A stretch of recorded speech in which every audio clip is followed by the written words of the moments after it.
अम्मा बाद मुहतरम भाइयों, बुजुर्गों और दोस्तों, एक इंसान की जिंदगी की जरूरतें हैं, दूसरे इंसान की जिंदगी का मकसद है। इंसान की जिंदगी की जरूरतें अलग चीज हैं, उसकी जिंदगी का मकसद अलग चीज है। जिंदगी की जरूरतें क्या हैं, यह सब समझते हैं और उन जरूरतों को पूरा करने के लिए सब अपनी जान लगा रहे हैं कि हमारी दुनिया की जरूरतें अच्छी से अच्छी पूरी हों। उसके लिए सब जान खपा रहे हैं, अपनी जान लगा रहे हैं। इसमें मुसलमान गैर मुस्लिम की भी कोई तमीज नहीं है। ये भी अपनी जरूरतें पूरी करने के लिए जान लगा रहा है, वो भी अपनी जरूरतें पूरी करने के लिए जान लगा रहा है। मुसलमान भी लगा रहा है, गैर मुस्लिम भी लगा रहा है। इसमें कोई तमीज नहीं है। यहां तक के जानवर भी अपनी जिंदगी की जरूरतें समझता है कि मेरी जिंदगी की क्या जरूरतें हैं। वो भी अपनी जरूरतें पूरी कर रहा है। चूंटी बिल बनाती है जमीन में, परिंदे घोंसले बनाते हैं, उनमें अंडे देते हैं, बच्चे पैदा करते हैं। चूंटी जमीन के नीचे, तहकीक करने वालों ने लिखा है कि जमीन के नीचे चूंटियों के मोहल्ले हैं। जैसे जमीन पर इंसानों के मोहल्ले हैं, तो जमीन के नीचे चूंटियों के मोहल्ले हैं। और चूंटी अपनी 6 महीने की ग़िज़ा अपने गोडाउन में स्टॉक रखती है। वो गर्मियों में बाहर आती है, बारिशों में बाहर नहीं आती, क्योंकि बारिश में अगर वो बाहर आएगी तो बह जाएगी। तो वो बारिश के जमाने का अनाज, अपनी ग़िज़ा, वो गर्मी के जमाने में स्टॉक करती है। जमीन के ऊपर आके गर्मी के जमाने में अपनी ग़िज़ा चुनती है। उसकी ग़िज़ा ही कितनी है, लेकिन वो 6 महीने की ग़िज़ा गर्मी के जमाने में आकर जमीन के ऊपर चुनती है और जमीन के नीचे अपने बिलों में जाके जमा करती है। 6 महीने तक अगर वो बाहर ना आए तो उसका अनाज जमीन के अंदर मौजूद है। तो चूंकि और अल्लाह ने उसको ऐसा फल दिया है कि जमीन पर सैलाब आ जाए, पानी आ जाए, सैलाब आ जाए, तो उसकी बिल में पानी नहीं जाता, हालांकि वो बिल जमीन के नीचे है। तो अल्लाह ने चूंटी को ऐसा फन दिया है कि वो उसकी बिल में पानी नहीं जाता, चाहे जमीन पर पानी भर जाए, सैलाब आ जाए, उसकी बिल महफूज रहती है चूंटी की। ये अल्लाह ने उसको फन दिया है। तो भाइयों, जिंदगी की जरूरतों को जानवर भी समझता है। अरब में एक 10 साल का लड़का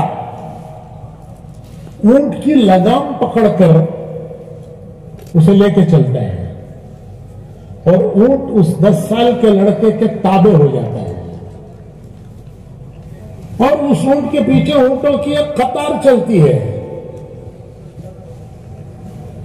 हालांकि ऊंट इतना बड़ा जानवर है कि अगर वो उस लड़के के सर पर मुंह मारे तो उसका सर फल्ली की तरह फूट जाएगा। जैसे फल्ली फूटती है वैसे उसका सर फूट जाएगा। लेकिन वो जानता है कि ये लड़का जो मुझे ले जा रहा है ये मेरे मालिक का लड़का है, मेरा मालिक मेरी जरूरत पूरी करता है और ये लड़का मेरे मालिक का लड़का है। तो वो ऊंट उस 10 साल के लड़के के ताबे हो जाता है और उसकी लगाम पकड़कर वो जिधर लेके चलता है वो।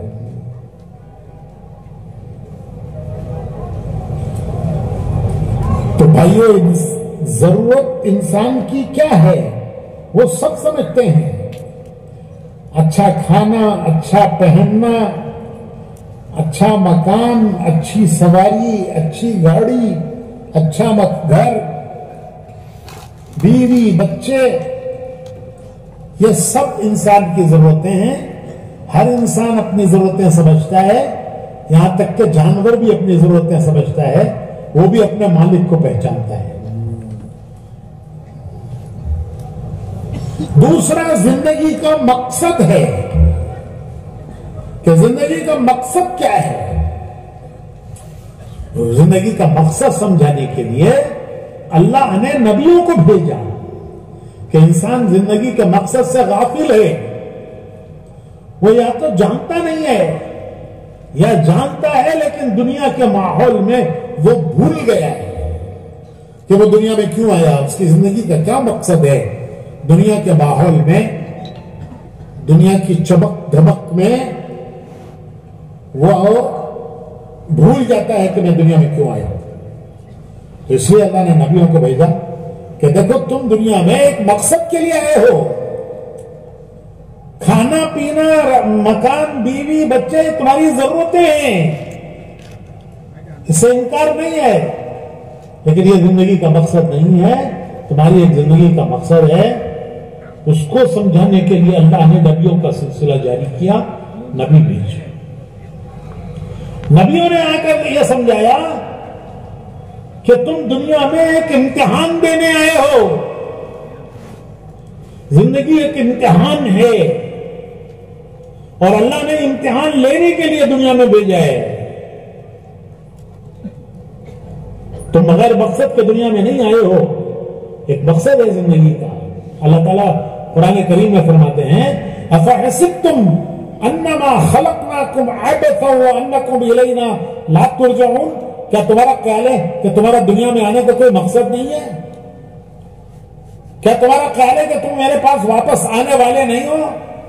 नहीं, एक मकसद के लिए तुम्हें दुनिया में भेजा है और वापस बुला के पूछूंगा कि जिस मकसद के लिए तुम्हें दुनिया में भेजा था वो मकसद पूरा करके आए कि नहीं आए। उसी का नाम हिसाब का दिन है कि जिस दिन अल्लाह हर एक से हिसाब लेगा कि जिस मकसद के लिए तुम दुनिया में गए थे वो मकसद पूरा किया कि नहीं किया।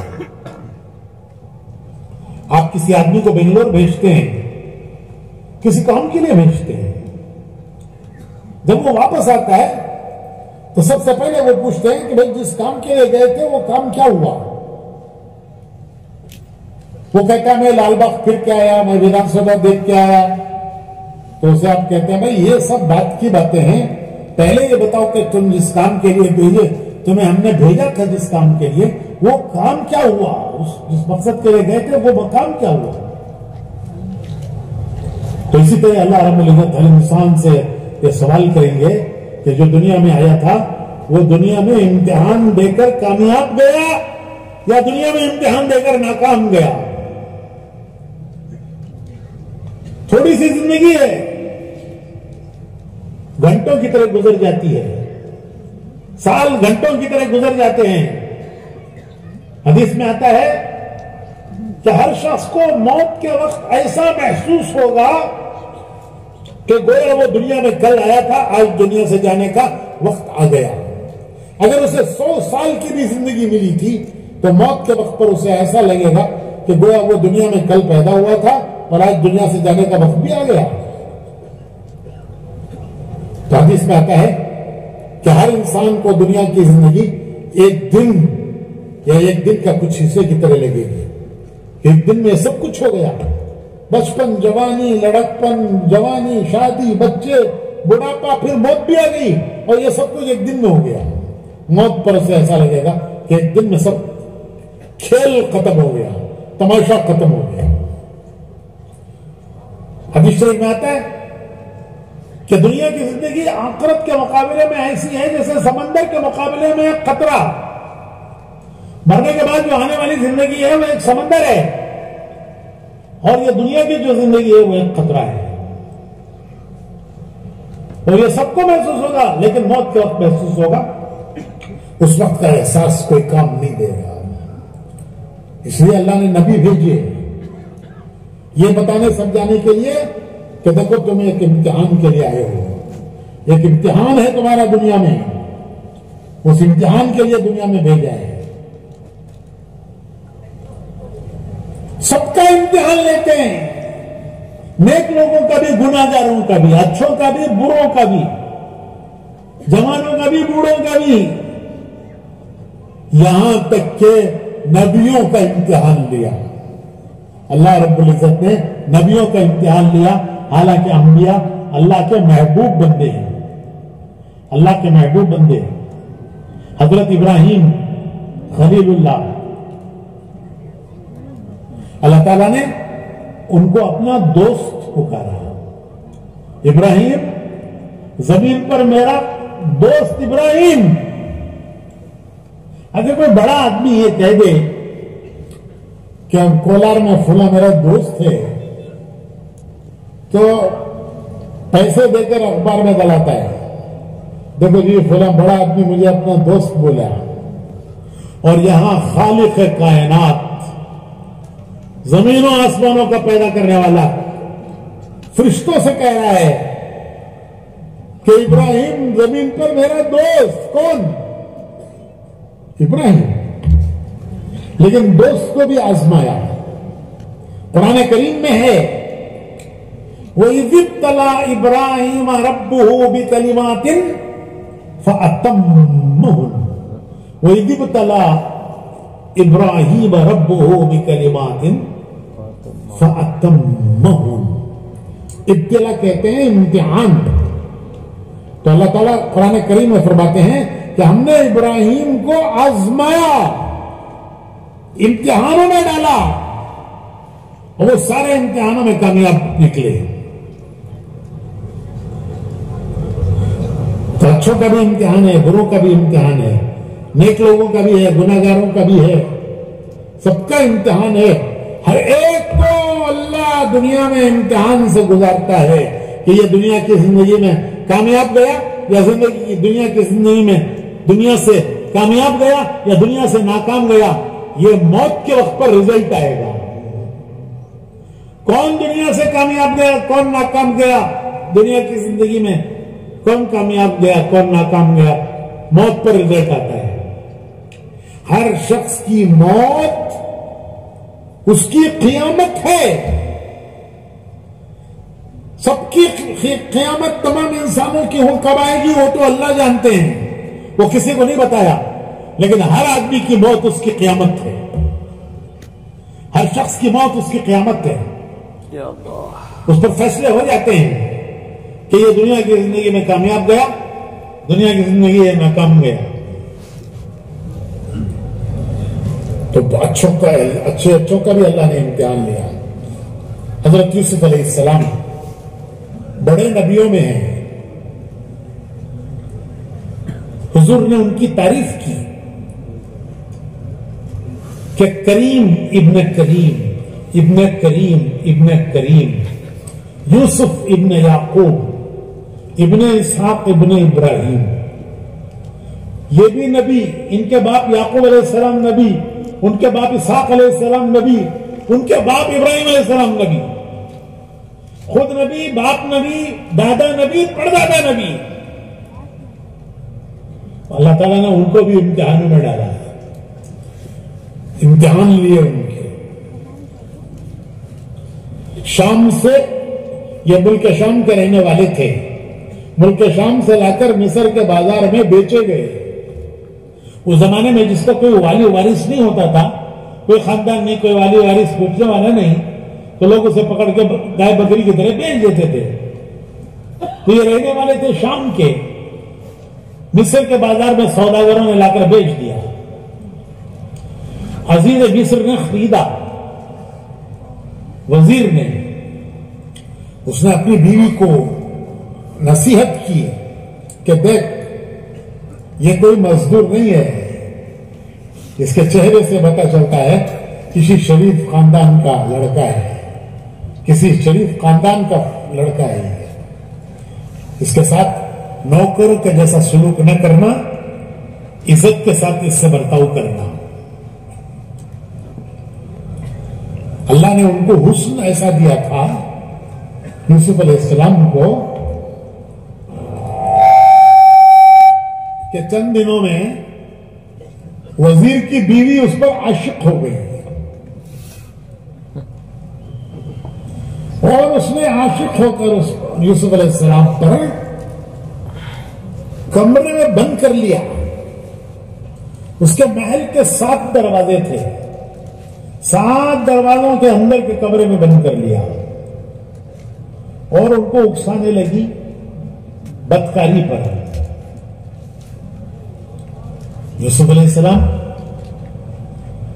वो भागना चाहते थे, लेकिन इसने सब दरवाजे बंद करवाए थे। तो यूसुफ अलैहिस्सलाम सोचने लगे कि जहां तक मैं जा सकता हूं वहां तक तो जाऊं, देख रहे हैं दरवाजा बंद है। लेकिन यूसुफ अलैहिस्सलाम ने सोचा कि जहां तक मैं जा सकता हूं वहां तक तो जाऊं। चुनाचे वो दौड़े, दरवाजे के पास पहुंचे। जब दरवाजे के पास पहुंचे तो अल्लाह की कुदरत से दरवाजा खुला।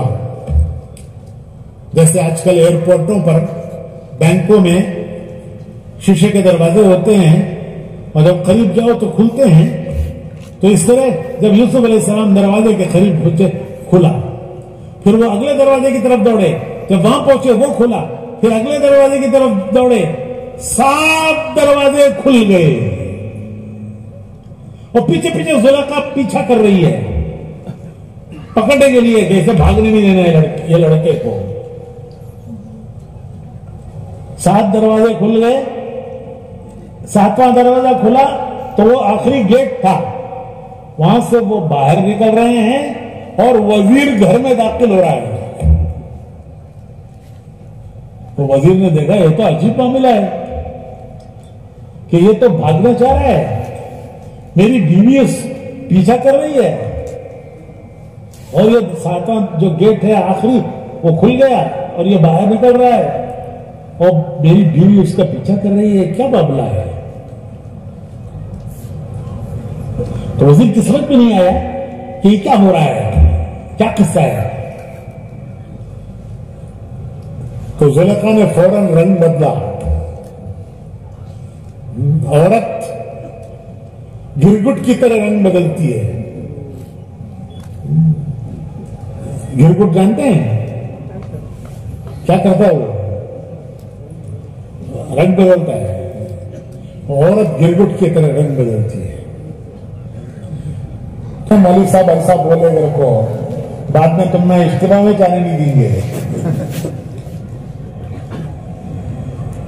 तो हुजूर फरमाते हैं औरतें शैतान का जाल हैं, यानी पकड़ने के लिए शैतान उनको इस्तेमाल करता है। जैसे मछली पकड़ना हो तो क्या पानी में हाथ डाल के मछली पकड़ेंगे? तो पकड़ने के लिए क्या करेंगे? जाल डालेंगे। तो हदीस में आता है कि शैतान अपना जाल बिछाता है औरतों से और इंसानों को पकड़ता है।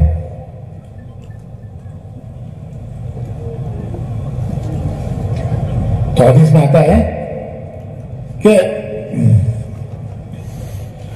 आज और ये शैतान का जाल पूरी दुनिया में फैला हुआ है, पूरी दुनिया में फैला हुआ है शैतान का जाल। और इंसान और शैतान अपना जाल बिछाकर इंसानों को इस तरह पकड़ना चाहता है जिस तरह मछली पकड़ने वाला जाल डालकर मछली पकड़ता है।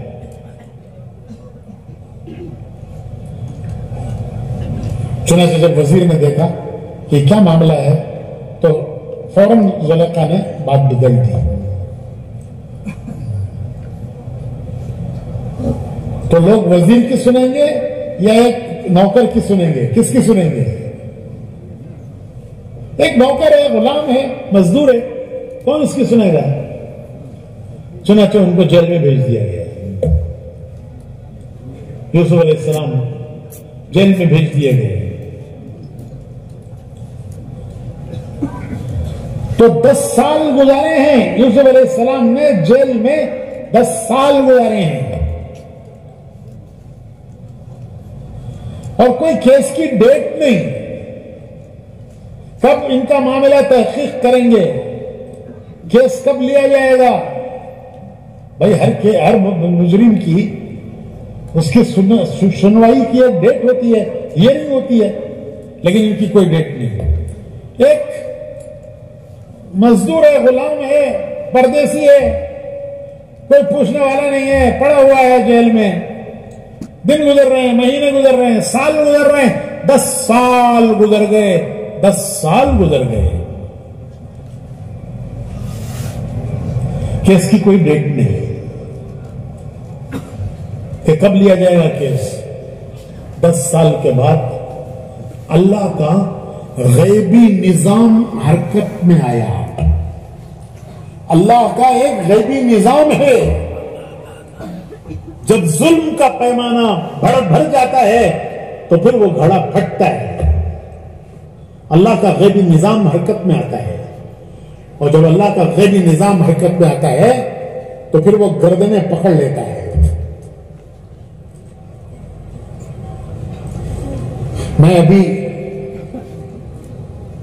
एक 15 दिन पहले बांग्लादेश से आया हूं। आज भी वाकयात हो रहे हैं, लेकिन हम इबरत से वाकया को नहीं देखते, उससे नसीहत नहीं लेते, इबरत नहीं लेते। एक किस्सा है, सुन लिया, ठीक है, नहीं, उससे इबरत, उससे नसीहत, ये मकसद होता है। तो मैं 15 दिन पहले आया हूं। एक औरत जिसने मुल्क पर 15 साल हुकूमत की, 15 साल हुकूमत की, और ऐसी हुकूमत की कि बड़ों को उसके सामने हिम्मत नहीं होती थी बोलने की, कुछ कहने की हिम्मत नहीं होती थी बड़ों को। इस तरह इतनी पावरफुल, लेकिन अल्लाह का निजाम हरकत में आया, एक गैबी निजाम अल्लाह का, और 15 साल की हुकूमत 15 घंटों में खत्म हो गई। उसके मुल्क में उसके लिए जगह नहीं रही, उसके मुल्क में उसके लिए जगह नहीं जहां 15 साल हुकूमत की। तो अल्लाह का गैबी निजाम होता है, वो हरकत में आता है। जब वो हरकत में आता है तो फिर वो होता है जो अल्लाह चाहते हैं। वो तो इज्ज़ु मन तशा वो तो ज़िल्लु मन तशा बियदिहिल खैर, वही इज्जत देता है, वही जिल्लत देता है। तो बादशाह ने ख्वाब देखा। ख्वाब की कोई ताबीर दरबार में किसी की समझ में नहीं आई। हालांकि दरबार में बड़े बड़े समझदार लोग होते थे जो बादशाह को मुल्क चलाने में उसकी मदद करते थे, मसाइल को हल करते थे, उसको मशवरा देते थे। लेकिन जब बादशाह ने अपना ख्वाब बयान किया किसी की समझ में ख्वाब नहीं आया कि ये क्या ख्वाब है। पूरा दरबार ख्वाब की ताबीर बताने से आजिज हो गया। तो एक बादशाह का मुलाजिम था जो किसी जुर्म में एक जमाने में यूसुफ अलैहिस्सलाम के साथ जेल में रह चुका था। उसे याद आया कि वो जेल में एक बुजुर्ग है ना, फरिश्ते की तरह हैं, वो एक कसूरवार बनाकर जेल में रखे गए हैं। वो बुजुर्ग, उन्होंने मुझे ख्वाब की ताबीर बताई थी, मुझे और मेरे एक साथी को, और वो ताबीर दोनों की सही निकली थी। वो बुजुर्ग इस ख्वाब की ताबीर बता सकते हैं। उसने बादशाह से कहा कि जेल में एक बुजुर्ग है, मैं उनको जानता हूं, वो आपके ख्वाब की ताबीर बता सकते हैं। बादशाह ने कहा फौरन लाओ उनको, मैं परेशान हूं कि ये क्या ख्वाब पड़ा है। तो वो दौड़ता हुआ गया यूसुफ अलैहिस्सलाम के पास कि बादशाह बुला रहे हैं। तो यूसुफ अलैहिस्सलाम कहने लगे कि भाई 10 साल से मैं याद नहीं आया, आज कैसे याद आ गया? अरे 10 साल से मैं याद नहीं आया, आज कैसे याद आ गया? तो उसने कहा कि बादशाह ने ख्वाब देखा, पूरे दरबार में कोई इसकी ताबीर नहीं बता सका, मैंने बताया कि मैं एक बुजुर्ग को जानता हूं, जेल में है, वो बता सकते हैं। तो बादशाह ने कहा उनको लेके आओ। तो यूसुफ अलैहिस्सलाम कहने लगे कि देखो मेरे ऊपर एक जुर्म है, इल्जाम है, पहले उसकी तहकीक करो। उस इल्जाम को, मेरे ऊपर उस इल्जाम के होते हुए मैं हुकूमत में हिस्सा नहीं लेना चाहता, पहले मेरे इल्जाम की तहकीक करो। जब वो तहकीक कराई गई तो पता चला कि जो इल्जाम लगाने वाली थी वो खुद मुजरिम थी और इनका दामन पाक था। जिसने इल्जाम लगाया वो मुजरिम थी और इनका दामन पाक था। तो अब इन्होंने, जब दामन पाक है, साफ हो गया मामला, तो फिर इन्होंने वो ख्वाब की ताबीर बताई। ख्वाब क्या था? बादशाह ने ख्वाब देखा, उसकी ताबीर उन्होंने बताई है कि 7 साल जबरदस्त फसल होगी। मिस्र ज़राअत का मुल्क है, खेती बाड़ी का, तो 7 साल जबरदस्त फसल होगी। उसके बाद के 7 साल कहत पड़ेगा, बारिशें नहीं होगी, कहत होगा, कहत साली होगी। तो 7 साल की फसल कहत के आने वाले 7 साल के लिए महफूज करो। तरकीब बताई कि दानों को खोशों में से न निकालो, भुट्टे में से, जितनी जितनी जरूरत है उतना उतना निकालो और निकाल के उतना उतना इस्तेमाल करो। तो 7 साल की फसल, जो जबरदस्त फसल होगी, उस फसल को कहत के 7 सालों के लिए हिफाजत से इस्तेमाल करो। और फिर 14 साल के बाद बारिशें होंगी, उस वक्त तुम्हारे पास बोने के लिए बीज भी होना चाहिए। 7 साल 14 साल के बाद जब बारिशें होंगी तो तुम्हारे पास बोने के लिए बीज भी होने चाहिए। तो बादशाह ने पूछा, बादशाह ने कहा कि ये मेरे बस का नहीं है। 15 साल का प्लान बताया उन्होंने, यूसुफ अलैहिस्सलाम ने 15 साल का प्लान बताया कि 7 साल जबरदस्त फसल, 7 साल कहत, और वो 7 साल की फसल को कहत के 7 साल इस्तेमाल करो और 14 साल के लिए बीज भी हिफाजत करो। तो यूसुफ अलैहिस्सलाम ने 15 साल का प्लान बताया। बादशाह ने कहा ये मेरे बस का नहीं है, ये काम मेरे बस का नहीं है, तुम कर सकते हो, तुम कर सकते हो। उन्होंने कहा इन्नी हफीजुन अलीम, मैं जानता हूं और मैं कर सकता हूं। तो बादशाह ने कहा कि आज से हुकूमत तुम संभालो। वो बादशाह नाम का था और हुकूमत यूसुफ अलैहिस्सलाम की थी। तो जेल, जो कैद खाने से निकालकर खजाइन मिस्र का, अल्लाह ने उनको मालिक बनाया, खजाइन मिस्र का मालिक बनाया। ये अल्लाह का गैबी निजाम था, कुदरत का निजाम था। तो भाइयों, दुनिया इम्तिहान की जगह है। अल्लाह पाक हर एक को इम्तिहान से गुजारते हैं, कभी खुशियां देकर इम्तिहान लेते हैं कभी गम देकर इम्तिहान लेते हैं, कभी सेहत देकर इम्तिहान लेते हैं, कभी बीमारियों में डालकर इम्तिहान लेते हैं। सेहत भी इम्तिहान है, बीमारी भी इम्तिहान है, खुशी भी इम्तिहान है, गम भी इम्तिहान है। कभी हालात अच्छे लाकर इम्तिहान में डालते हैं, कभी हालात बिगाड़ कर इम्तिहान में लेते हैं। खुलासा यह है कि एक जुमला याद रखिए, दुनिया में जो जिस हाल में है वो हाल उसका इम्तिहान है।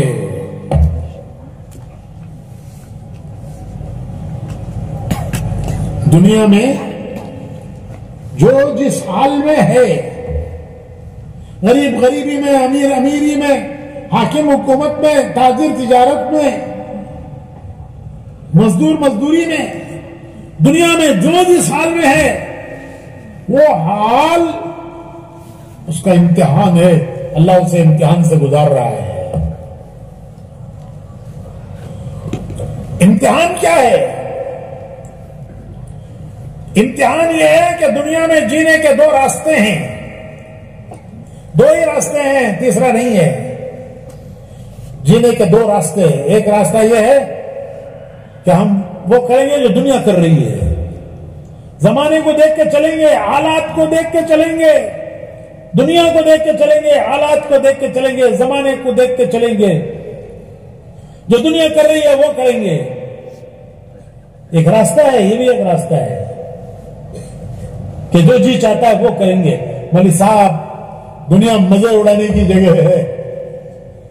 अरे भाई, ये मजे उड़ाने की जगह नहीं है, ये इम्तिहान की जगह है। तो हमारा रास्ता क्या है? हमारा रास्ता यह है कि हमने अल्लाह से एक अहद किया है। अल्लाह से हमने एक अहद किया है कि तू हमारा मालिक है, हम तेरे बंदे हैं। जब हम दुनिया में आए हैं, सबसे पहले हमारे कान में अजान दी गई है। मुसलमान के घर जब बच्चा पैदा होता है तो उसे नहला धुला कर सबसे पहले उसके एक कान में अजान देते हैं, एक कान में इकामत पढ़ते हैं। यह सिलसिला कब से शुरू हुआ? हुजूर अकरम सल्लल्लाहु अलैहि वसल्लम के नवा से हजरत इमाम हसन और फिर आप बाद में हजरत इमाम हुसैन, जब इन दोनों की पैदाइश के वक्त पर हुजूर सल्लल्लाहु अलैहि वसल्लम अपनी प्यारी बेटी हजरत फातिमा के घर आए और अपने नवासों को गोद में लेकर आपने दोनों के मौकों पर उनके कान में अजान दी और एक कान में इकामत पढ़ी। उस दिन से जब मुसलमान के घर बच्चा पैदा होगा, सबसे पहला काम ये करेंगे कि उसके कान में अजान देंगे, एक कान में उसके इकामत पढ़ेंगे, जो हमारे प्यारे नबी ने किया है। और ये अजान इकामत कोई रस्म नहीं है, ये कोई रस्म नहीं है कि बच्चे के कान में सबसे पहली आवाज क्या पड़े? क्या पढ़े? अल्लाहु अकबर, अल्लाह पढ़े।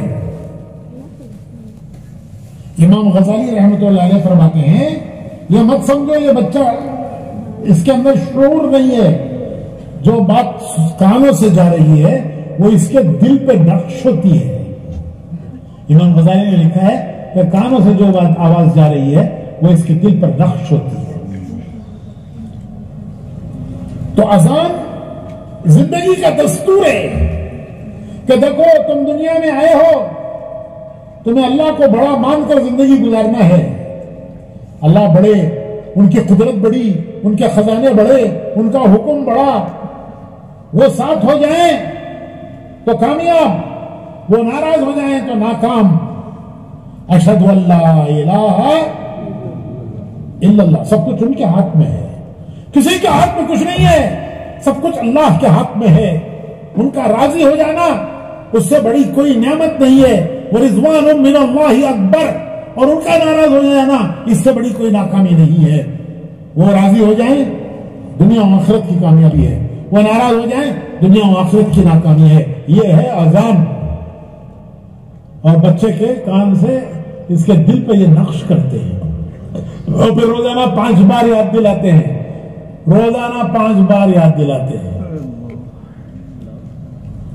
अब मरेगा मरेगा तो फिर उसे नहला धुलाकर उसकी नमाज हम पढ़ेंगे। वो अपनी नमाज खुद नहीं पढ़ सकता, अब हम उसकी नमाज पढ़ेंगे। क्योंकि मौत के वक्त पर आदमी का हाल बड़ा बुरा हो जाता है, गंदगी हो जाती है। तो उसे नहला धुलाकर, जिस तरह बच्चा पैदा होता है मां के पेट से, तो वो भी गंदगी में पैदा होता है, उसे धोकर नहला धुलाकर उसके कान में अजान देंगे। अब जब मर गया, अपना इम्तिहान पूरा कर गया, तो उसे फिर नहला धुलाकर उसकी नमाज हम पढ़ेंगे। वो अपनी नमाज नहीं पढ़ सकता, हम पढ़ेंगे और दुआ करेंगे अपने लिए भी, उस मैयत के लिए भी। जनाजे की दुआ यही है, अल्लाहुम्मा अग़फ़िर, अल्लाह माफ कर दे। अल्लाहुम्मा अग़फ़िर, ये जनाजे की दुआ है मैयत की। अल्लाहुम्मा अग़फ़िर, अल्लाह माफ कर दे। किसे माफ कर दे? ये हय्यिना, पहले हमें माफ कर। हम जो जिंदा है हमको पहले माफ कर, वो मय्यितना, और ये जो मैयत है इसे भी माफ कर। ये जनाजे की दुआ है। फिर उसे कब्र के हवाले करेंगे। मिन्हा खलक़नाकुम व फ़ीहा नुईदुकुम व मिन्हा नुख़रिजुकुम तारतन उख़रा। तुझे अल्लाह ने इसी से पैदा किया, अब हम तुझे इसी में लौटा रहे हैं, और कल क़यामत में तुझे फिर इसी से उठाया जाएगा।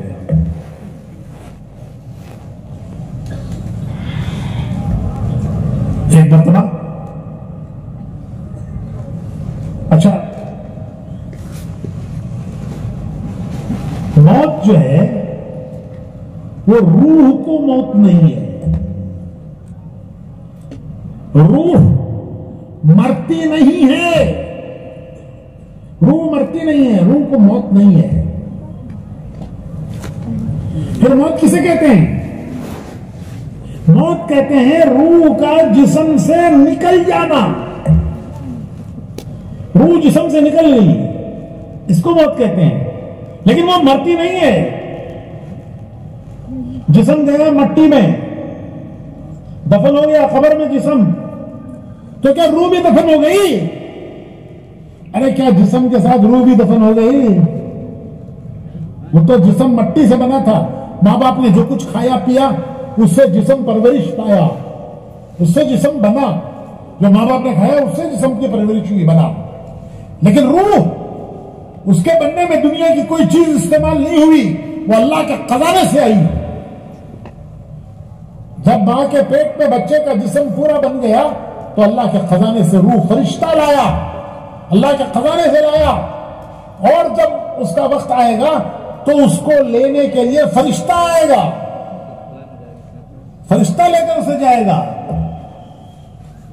इसीलिए कहते हैं इन्ना लिल्लाहि व इन्ना इलैहि राजिऊन, कि कहां जहां से आए थे वहां गए। इन्ना लिल्लाहि व इन्ना इलैहि राजिऊन के माने हैं कि जहां से आए थे वहां गए। कहां से आई थी रूह? अल्लाह के खजाने से आई थी। कहां गई वापस? अल्लाह के खजाने में गई।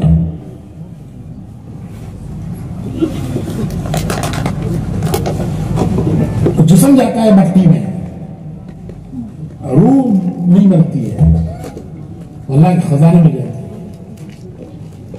एक मरतबा हुजूर अकरम सल्लल्लाहु अलैहि वसल्लम बहुत गमज़दा थे, गम में थे। हजरत जिब्राइल आए, पूछा कि अल्लाह के रसूल सल्लल्लाहु अलैहि वसल्लम, अल्लाह पाक फरमा रहे हैं कि मैं आपको गमज़दा देख रहा हूं, किस वजह से आपको गम है? हालांकि अल्लाह सब जानता है, लेकिन तसल्ली देने के लिए। तो हुजूर ने फरमाया कि जिब्राइल, मुझे अपनी उम्मत का गम है कि इनके साथ कल मरने के बाद क्या होगा। तो हजरत जिब्राइल हुजूर को लेकर एक कब्रिस्तान में गए। वहां एक कब्र पर पर मारा कि उठ अल्लाह के हुक्म से। वो मैयत खड़ी हुई, इंतहाई खुशनुमा चेहरा, हशाश बशाश चेहरा, और वो कह रहा है अशहदु अल्ला इलाहा इल्लल्लाह व अशहदु अन्ना मुहम्मदन रसूलुल्लाह। जिब्रील अलैहिस्सलाम ने फरमाया कि वापस लौट जा। फिर हजरत जिब्रील दूसरी खबर पर गए, उस पर मारा कि अल्लाह के हुक्म से उठ, वो मैयत खड़ी हुई। तो जिब्रील अलैहिस्सलाम ने पूछा, और बड़े बुरे हाल में, बुरा हाल, और वो कह रहा है हाय मेरी तबाही, हाय मेरी बर्बादी, हाय मेरी तबाही, हाय मेरी बर्बादी।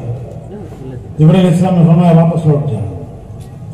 फिर हुजूर से अर्ज किया कि अल्लाह के रसूल सल्लल्लाहु अलैहि वसल्लम, जिस हाल में ये मरेंगे, जिस हाल में मरेंगे, कल क़यामत में उस हाल में उठाए जाएंगे, खबरों से उस हाल में उठाए जाएंगे। जिस हाल में मरेंगे उस हाल में खबरों से उठाए जाएंगे।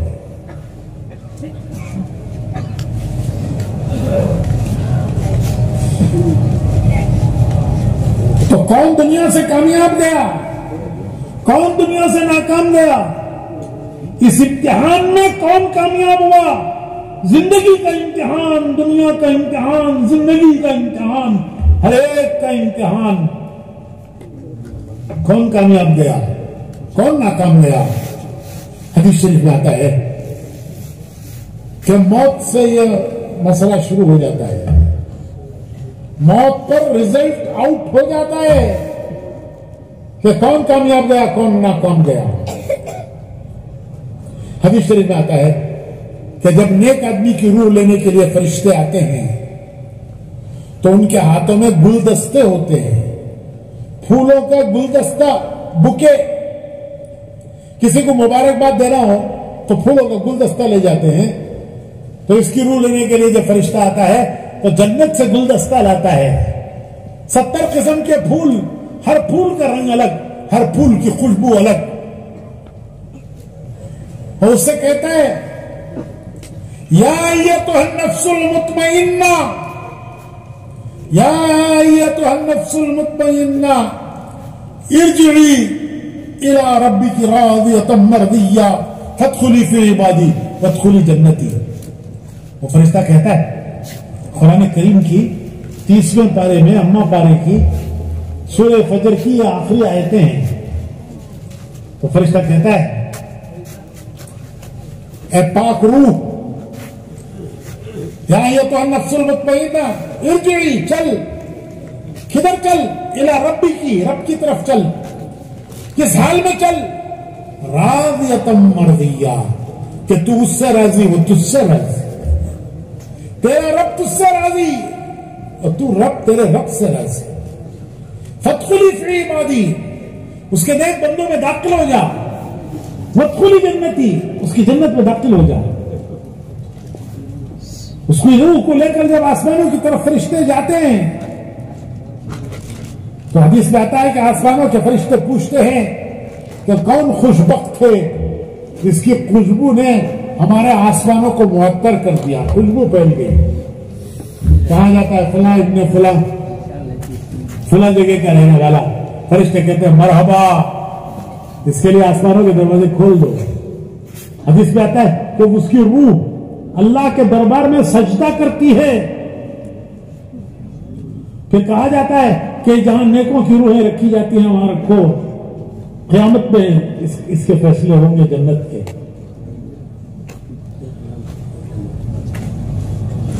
और खुदा न खास्ता अगर इसने अपनी रूह बिगाड़ी है, भाइयों, आदमी जिस्म बनाने की कोशिश फिक्र करता है, रोज जिस्म बनाने की फिक्र करता है। अरे भाई, ये तो मिट्टी में मिलने वाला है, ये तो मिट्टी की ग़िज़ा बनने वाला है। अरे वो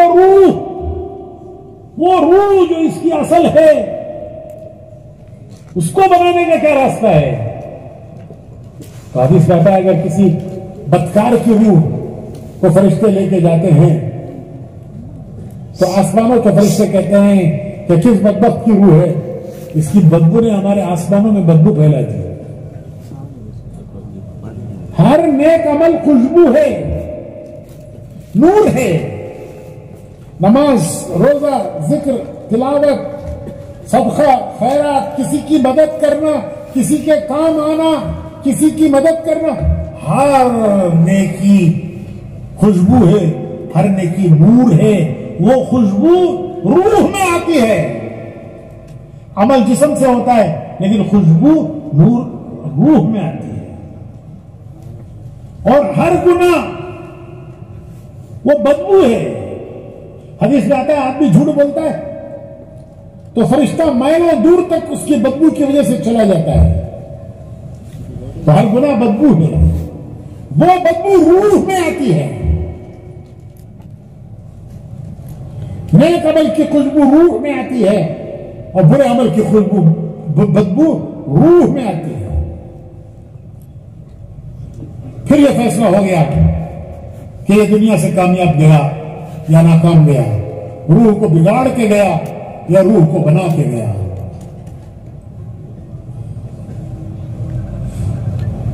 हजरत उमर रज़ी अल्लाह ताला अन्हु फरमाते हैं, हजरत उमर, कौन हजरत उमर? दूसरे खलीफा।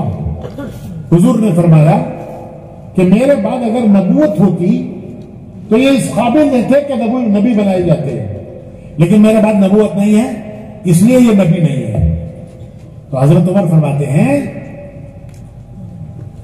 कि जिस हाल में जियोगे उस हाल में मरोगे, और जिस हाल में मरोगे क़यामत में उस हाल में खबरों से उठाए जाओगे।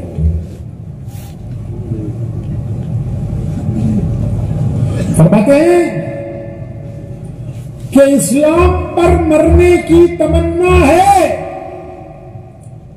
मुसलमान जज्बाती है, मुसलमान जज्बात, दिन के लिए जान दे देंगे, दिन के लिए जान दे देंगे, जान दे देंगे। अरे कोई मुर्गी की जान है, जुबा करके खा जाएगा। अरे कोई मुर्गी की जान है, जुबा करके खा जाएगा। दिन के लिए जान दे देंगे, जान दे देंगे।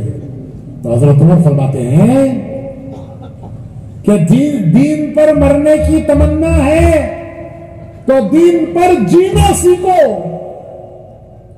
तमन्ना है दीन पर मरने की कि अल्लाह दीन पर मौत दे, इस्लाम पर मौत दे, ईमान पर मौत दे, तो दीन पर जीना सीखो।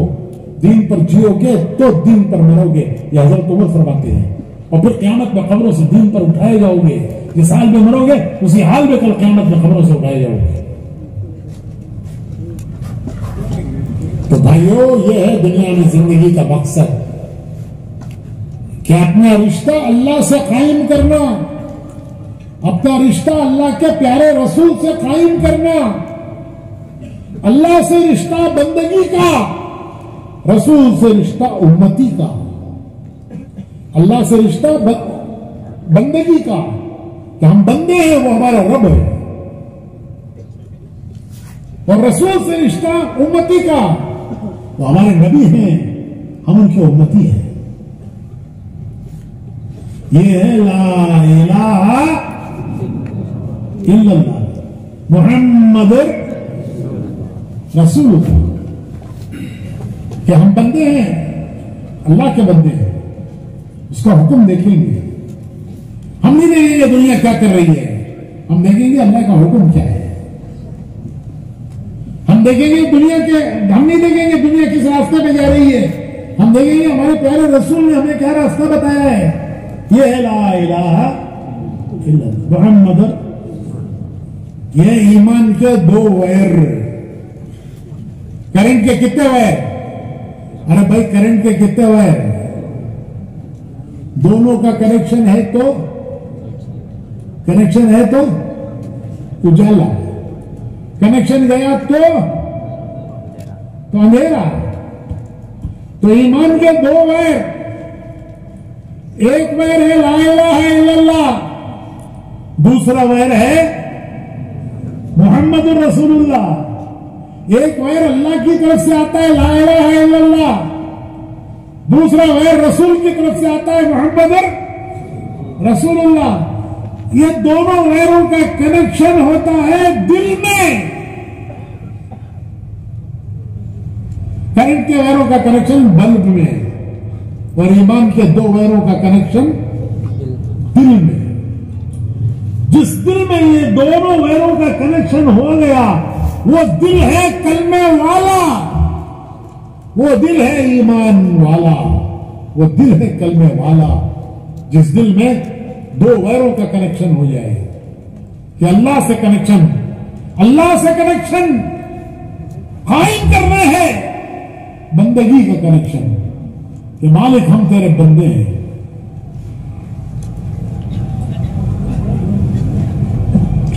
अल्लाह ने अपने प्यारे रसूल से फरमाया, ए मेरे प्यारे रसूल, अगर मेरे बंदे आपसे पूछें कि हमारा रब कहां है, अगर मेरे बंदे आपसे पूछे हमारा रब कहां है, तो कह दीजिए वो तुम्हारे करीब है। वइज़ा सअलका इबादी, आमतौर पर खतीब लोग जुमा के खुतबे में ये आयत पढ़ते हैं, वइज़ा सअलका इबादी, अगर मेरे बंदे आपसे पूछे अन्नी, मेरे बारे में, अल्लाह कहता है, तो कह दीजिए फइन्नी करीब, वो तुम्हारे करीब है, वो तुम्हारे करीब है। कितना करीब, वनहनु अक़रबु इलैहि मिन हब्लिल वरीद, तुम्हारी जान की रख से ज्यादा तुम्हारा अल्लाह करीब है। वो अल्लाह जिसके सामने हम हाथ बांध के खड़े होते हैं, वो अल्लाह जिसके सामने हम सर झुकाते हैं, नाक रगड़ते हैं, माथा टेकते हैं, नाक रगड़ते हैं, हाथ फैलाकर अपनी हाजतें जरूरतें मांगते हैं, दामन पसारते हैं, वो अल्लाह कहां है? तो अल्लाह पाक कुरान में कहता है कि कह दीजिए वो तुम्हारे करीब है। कितना करीब है? वनहनु अक़रबु इलैहि मिन हब्लिल वरीद, तुम्हारी जान की रख से ज्यादा तुम्हारे करीब है। उजीबु दावत दाई इज़ा दान, मेरे बंदो मुझसे मांगो, अरे मेरे बंदो मुझसे मांगो, मैं तुम्हारी सुनता हूं, मैं तुम्हारी सुनता हूं, तुम्हारी फरियाद को पहुंचता हूं, तुम्हारी पुकार सुनता हूं, पूरी करता हूं। उजीबु दावत दाई इज़ा दान, अरे मुझसे मांगो, किसी ज़बान में मांगो, नमाज में तो कुरान पढ़ना है, दुआ किसी ज़बान में मांगो, उर्दू में मांगो, कन्नड़ में मांगो, किसी ज़बान में मांगो, वो दिल की धड़कनें सुनता है।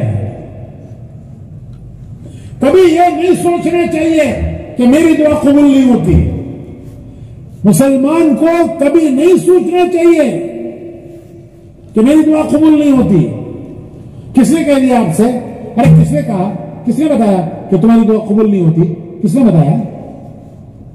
अरे किसने बताया कि तुम्हारी दुआ कबूल नहीं होती? हमारे प्यारे रसूल तो ये फरमाते हैं, हुजूर तो ये फरमाते हैं कि हर फर्ज नमाज के बाद एक दुआ कबूल होती है। हर फर्ज नमाज के बाद फर्ज नमाज पढ़ी, दुआ मांगी, मांगो जो मांगना है मांगो, छोटी से छोटी चीज मांगो, बड़ी से बड़ी चीज मांगो। तो हदीस में आता है हर फर्ज नमाज के बाद एक दुआ कबूल होती है। जब तक खुद वो कहने न लगे कि मेरी दुआ तो कबूल नहीं होती, जब वो खुद कहने लगे तो अल्लाह कहता है जा, तेरे बात तेरे गुमान के मुताबिक तेरे साथ फैसला। अल्लाह तो कहता है कि तेरी हर दुआ कबूल। हाँ, दुआ कबूल होने के 3 तरीके हैं, वो समझना चाहिए। एक तरीका दुआ कबूल होने का यह है कि जो मांगा मिल गया, तो आदमी समझता है मेरी दुआ कबूल हो गई, कि मैंने मांगा था वो मुझे मिल गया। कभी ये ऐसी चीजें मांगता है जो इसके लिए मुसीबत बन जाएंगी।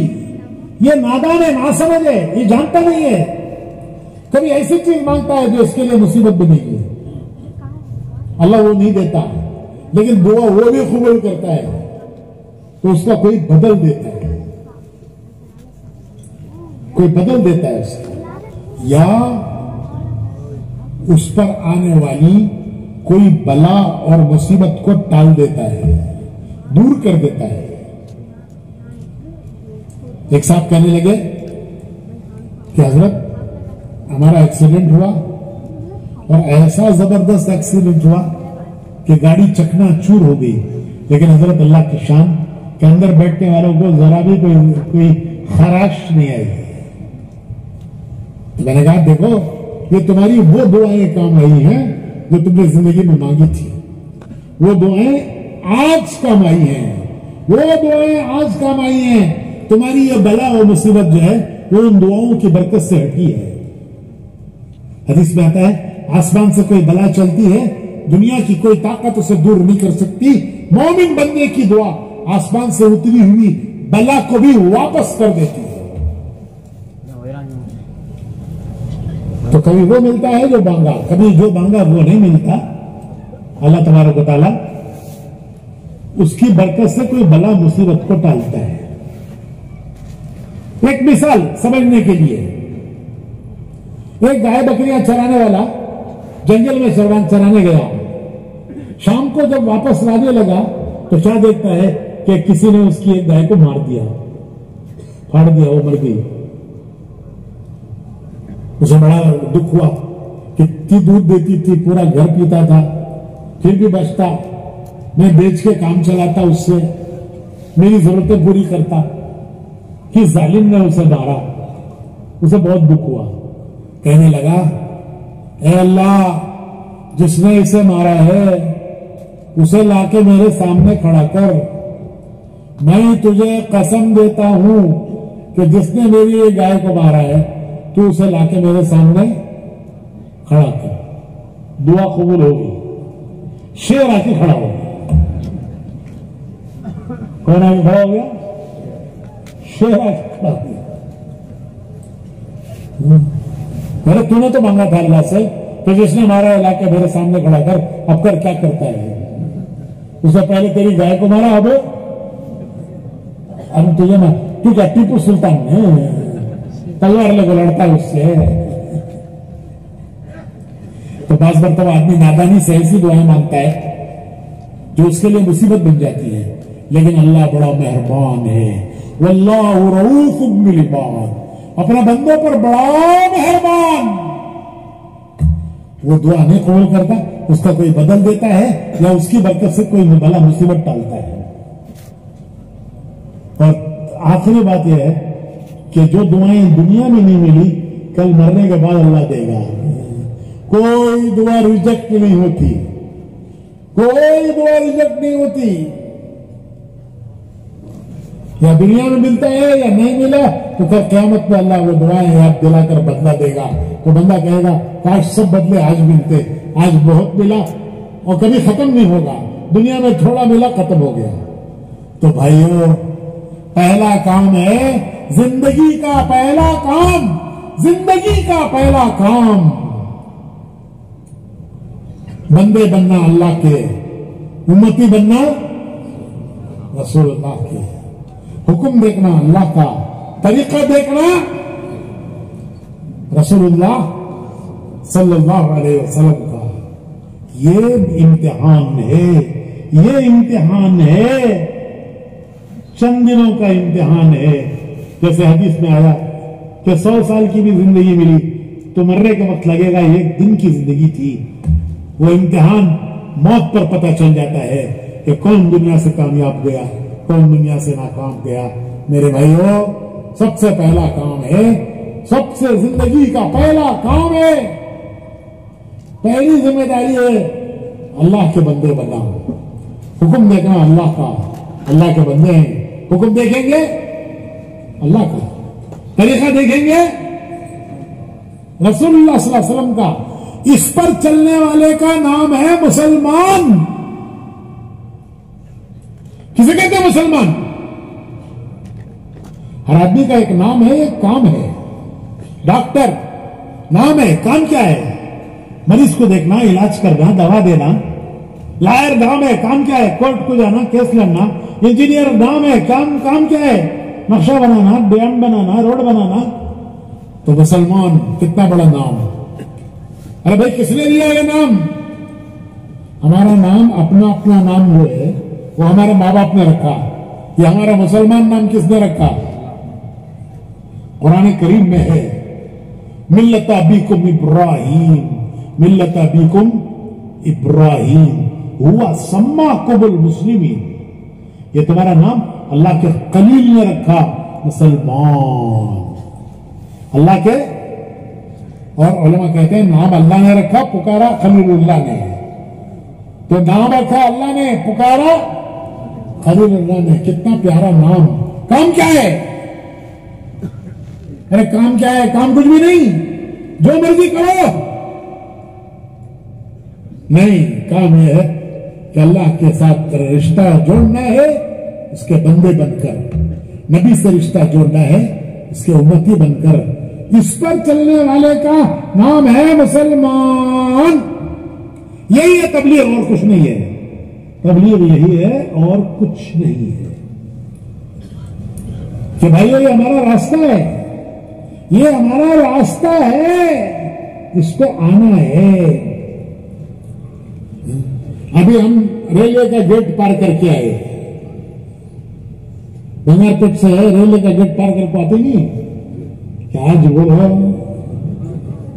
रेलवे गेट है ना, कितने पटरियां?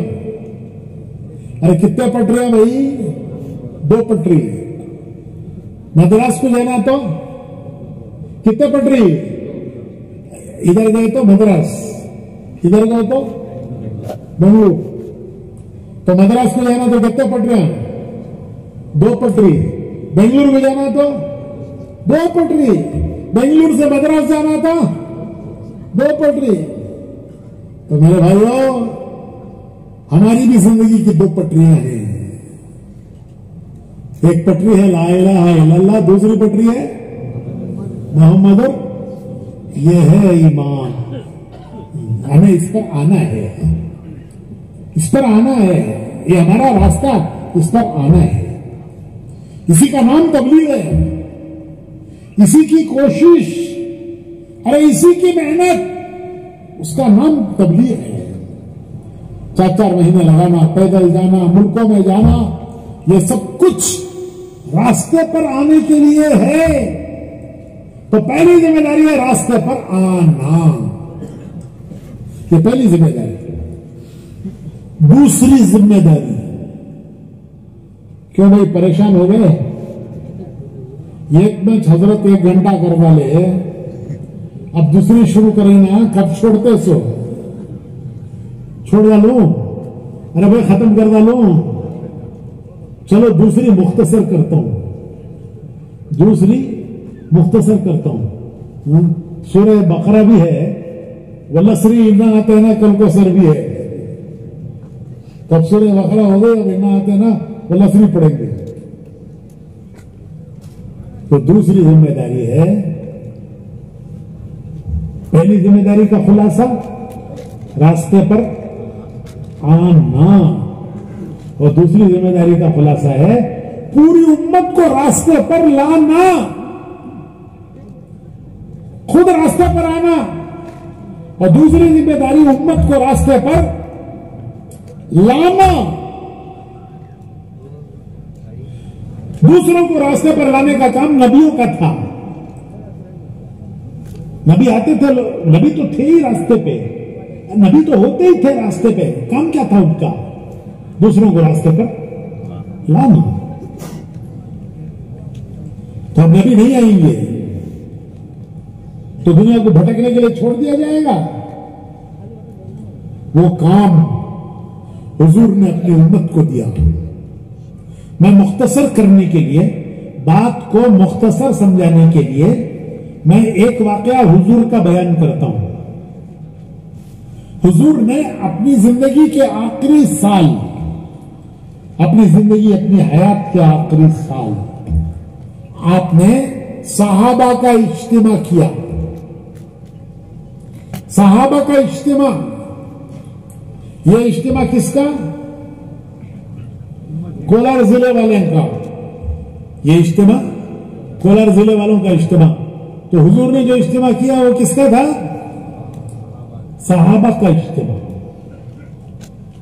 अरफात का मैदान, वो मुबारक मैदान अरफात का कि जहां हज के दिनों में कोई गुजर जाए तो जिंदगी भर के गुनाह माफ हो जाते हैं। हज के दिनों में अरफात के मैदान से कोई गुजर जाए तो उसकी जिंदगी भर के पूरे गुनाह माफ हो जाते हैं। वो मुबारक मैदान अरफात का और इज्तिमा सहाबा का और बयान हुजूर सल्लल्लाहु अलैहि वसल्लम। पूछते नहीं किसका बयान भाई आज? तो वहां किसका बयान था? हुजूर का बयान। मजमा किसका था? इज्तिमा कहते हैं मजमा जमा करने को, तो वहां इज्तिमा था किसका? सहाबा का। बयान किसका? हुजूर का। मैदान कौन सा? अरफात का।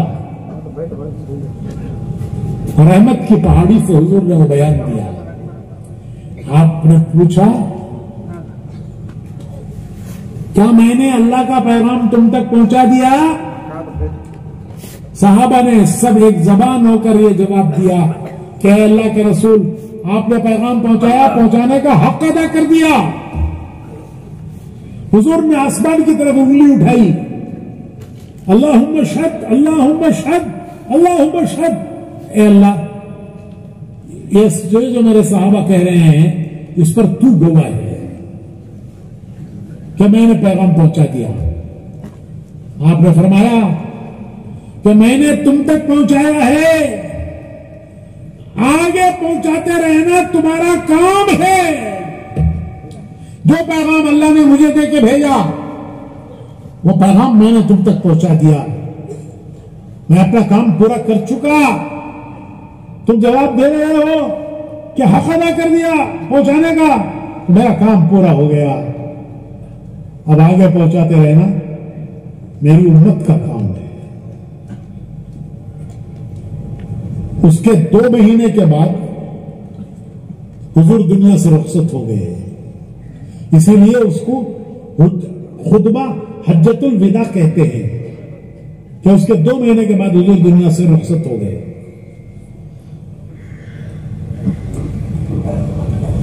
भाइयों, सहाबा उस पैगाम को लेकर चले। वो मैसेज हज्जतुल विदा का मैसेज, हुजूर का मैसेज, सहाबा उस पैगाम को लेकर चले, दुनिया के कोनों कोनों में पहुंच गए और दुनिया के इंसानों को पैगाम पहुंचाया।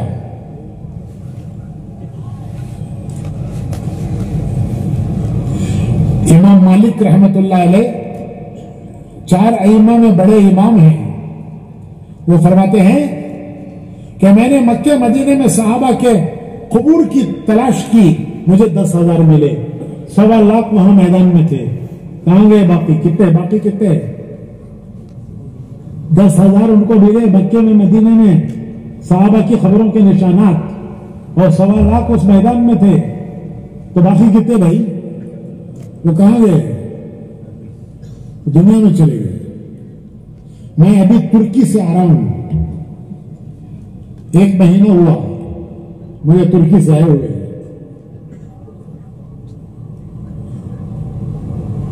तुर्की में 24 सहाबा के बाजारात हैं। इस्तांबुल में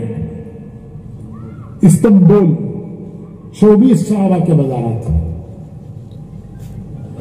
हुजूर के मदीने के सबसे पहले मेजबान जिनको यह सआदत और खुशनसीबी मिली कि हुजूर उनके घर में 7 महीने रहे। जब हुजूर हिजरत करके मदीना आए तो आपका घर तो मक्के में था, छूट गया। मदीने में आपका कोई घर नहीं था। जाहिर बात है कि आप किसी के घर ठहरेंगे तो मदीने का कौन शख्स ऐसा होगा कि जिसका की तमन्ना ना हो कि हुजूर मेरे घर ठहरे। हुजूर ने फरमाया मेरी ऊँटनी को छोड़ दो, वो जहां जाके बैठेगी वो अल्लाह का इशारा होगा, मैं उसके घर ठहरूंगा। तो आपने अपनी ऊँटनी को झीला छोड़ दिया। वो चलते चलते चलते आके हजरत अबू अयूब अंसारी के घर पे बैठे। तो हुजूर ने फरमाया ये अल्लाह का इशारा है, मैं इनके घर ठहरूंगा। तो 7 महीने हुजूर हजरत अबू अयूब अंसारी के घर ठहरे। 7 महीने के दौरान मस्जिद नबवी बनी, हुजूर के लिए हुजरा बना और हुजूर हजरत अबू अयूब अंसारी के घर से उस हुजरे में मुंतकिल हो गए। 7 महीने के बाद 7 महीने हजरत अबू अयूब अंसारी का घर हुजूर का घर था। वो अबू अयूब अंसारी हुजूर के पहले मेजबान जिनको यह सादत खुशनसीबी मिली कि 7 महीने हुजूर उनके घर ठहरे, उनका मजार है इस्तांबुल में। हम जियारत करके आए हैं उसकी, हम उसकी जियारत करके आए हैं। जमात जा रही थी तुर्की, हजरत अबू अयूब बोले मैं भी जाता हूं। उनके बच्चों ने कहा कि अब्बा जान आप बूढ़े हो गए, माजूर हो गए, अल्लाह ने आपको माजूर करार दिया है, आपकी तरफ से हम जाते हैं, आप यहीं रहें मदीने में। कहने लगे नहीं तुम भी जाओ, मैं भी जाता हूं। चुनाचे वो चले गए। तुर्की बहुत दूर की जगह है, बहुत दूर की जगह है। इस्तांबुल एक ऐसा शहर है कि जिसका कुछ हिस्सा यूरोप में है, कुछ हिस्सा एशिया में है। वो एशिया यूरोप को मिलाता है। शुमाल की तरफ यूरोप है, जुनूब की तरफ एशिया है। इतनी दूर उस जमाने में, अब भी दूर है, उस जमाने तो बहुत दूर था। वहां जाके बीमार हो गए हजरत अबू अयूब अंसारी। उनकी तीमारदारी के लिए अमीर साहब आए। अमीर साहब को अंदाजा हो गया कि ये दुनिया से जाने वाले हैं। खुद अबू अयूब अंसारी को भी अंदाजा हो गया कि मेरे दुनिया से जाने का वक्त आ गया है। तो अमीर साहब पूछते हैं कि साहबी और रसूल आपकी कोई आखिरी तमन्ना, आरज़ू, ख्वाहिश? मैं पूरा करने के लिए तैयार हूं। क्या कहते हैं हजरत अबू अयूब अंसारी? वहां जो उनके मजार पर पत्थर लगा है, उस पत्थर पर लिखा है, पत्थर पर लिखा हुआ है। अबू अयूब अंसारी कहते हैं मेरा अगर इंतकाल हो जाए, मेरी मैयत को भी लेके चलो और जो तुम्हारी मंजिल हो वहां मुझे दफन करना। इंतकाल हो गया, वसीयत के मुताबिक मैयत लेके चले। मंजिल थी इस्तांबुल, वहां किले की दीवार के नीचे दफन किया। ये थी उनकी कुर्बानियां। कोई मामूली कुर्बानी नहीं थी, अरे उनकी सबसे बड़ी कुर्बानी, उन्होंने मक्का मदीना छोड़ा। उन्होंने मक्का मदीना छोड़ा। आज हम हड्डियां छोड़ने तैयार नहीं है। हमें 4-4 महीने जाओगे तो हड्डियां से मोहब्बत है। सड़े सो हड्डियां, सड़को सड़की। उन्होंने क्या छोड़ा? अरे मक्का मदीना छोड़ा। दुनिया के किनारों में जाकर बस गए और अल्लाह का पैगाम अल्लाह के बंदों को पहुंचा दिया। इसकी बरकत है कि आज तुर्की में कोई गैर मुस्लिम नहीं है, सब मुसलमान। हां, कोई कारोबार के लिए गया, कोई घूमने गया या कोई दफ्तरी काम से गया तो वो गैर मुस्लिम हो सकता है, वरना तुर्क कौम पूरी की पूरी कौम मुसलमान है।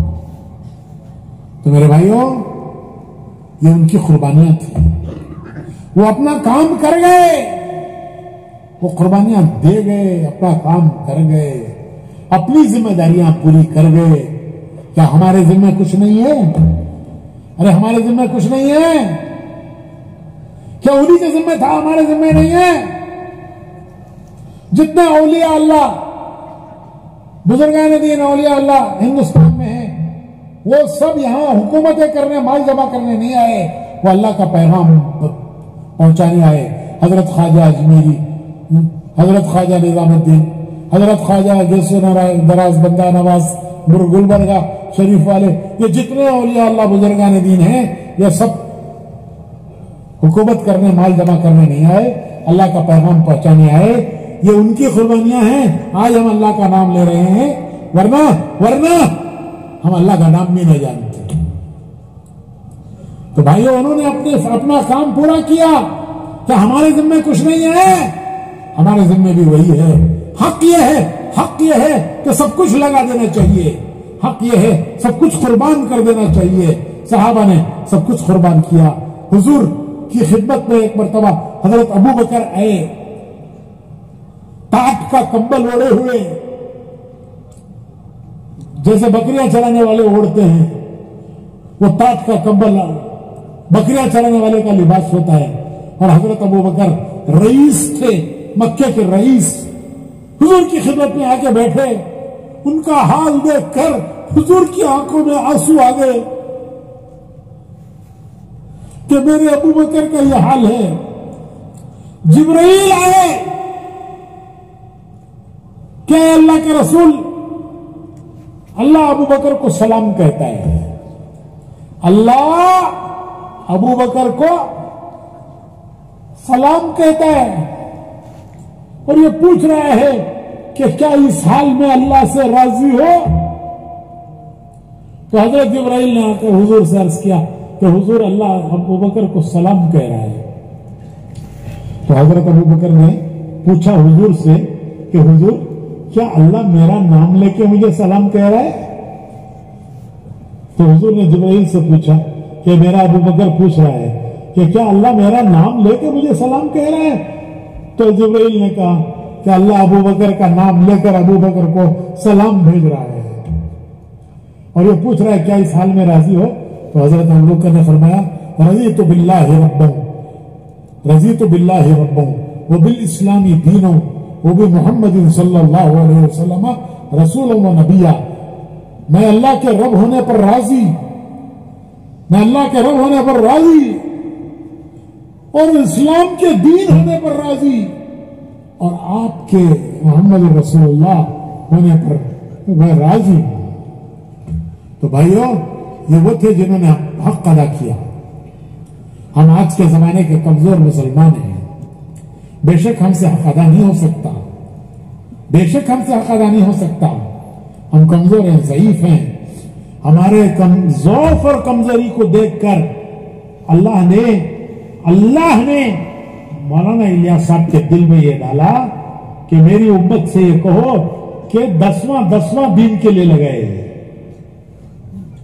हक यह है कि सब कुछ लगाओ तो भी हक अदा नहीं होता, लेकिन हम कमजोर जमाने के ज़ईफ मुसलमान हैं।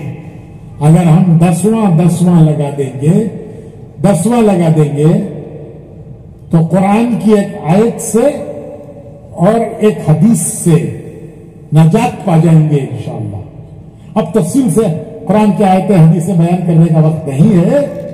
कुरान की एक आयत और हुजूर की एक हदीस ये बताती है कि आखिर जमाने का मुसलमान अगर वो 10वां भी लगा देगा तो नजात पा जाएगा।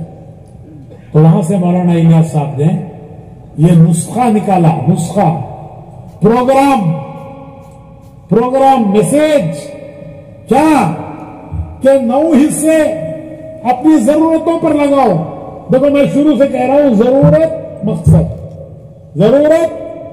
मकसद, खाना पीना, बीवी बच्चे, मकान, कारोबार, जरूरत और मकसद ये जो बयान किया है। तो 9 हिस्से अपनी जरूरतों पर लगाओ, 9 हिस्से, एक हिस्सा दीन के लिए लगाओ, 10वां हिस्सा दीन के लिए लगाओ।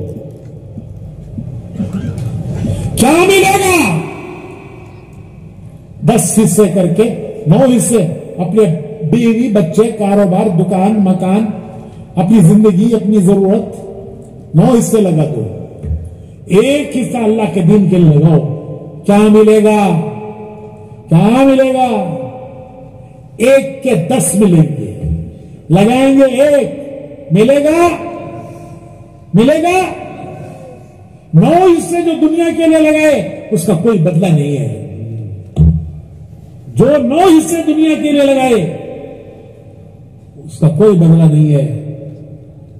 दुनिया से जाते हुए सिकंदर की तरह खाली हाथ जाएगा। दुनिया फतह करने वाला सिकंदर, खाली हाथ गया। 9 हिस्से दुनिया के लिए लगाए उसका कोई बदला नहीं, लेकिन एक हिस्सा जो दीन के लिए लगाया उसका बदला क्या मिलेगा भाई? 1 के 10। 1 लगाएंगे, अल्लाह बदला देगा 10। मरते वक्त बदला मिलेगा 10 का। यहां से मौलाना इलियास साहब ने ये पैगाम दिया कि भाइयों हर एक का 10वां लगाओ, रोजाना का 10वां 2.5 घंटे, 24 घंटे का 10वां, बोलो भाई 2.5 घंटे, 2.5 घंटे लगाएंगे।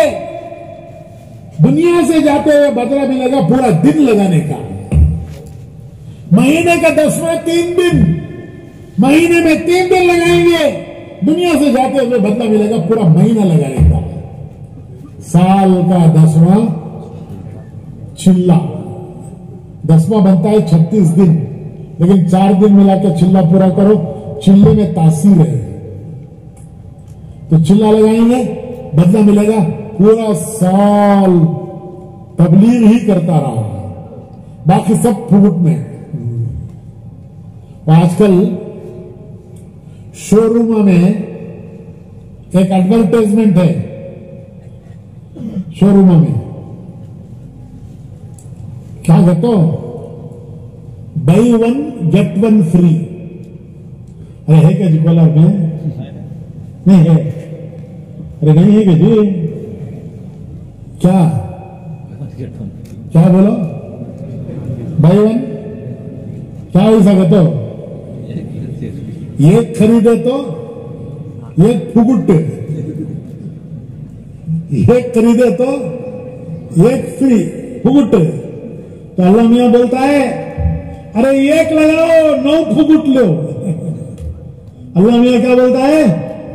एक लगाओ 9 फुगुट लो। अरे कोई है ऐसा देने वाला? अरे कोई है ऐसा देने वाला? अरे कोई है ऐसा देने वाला?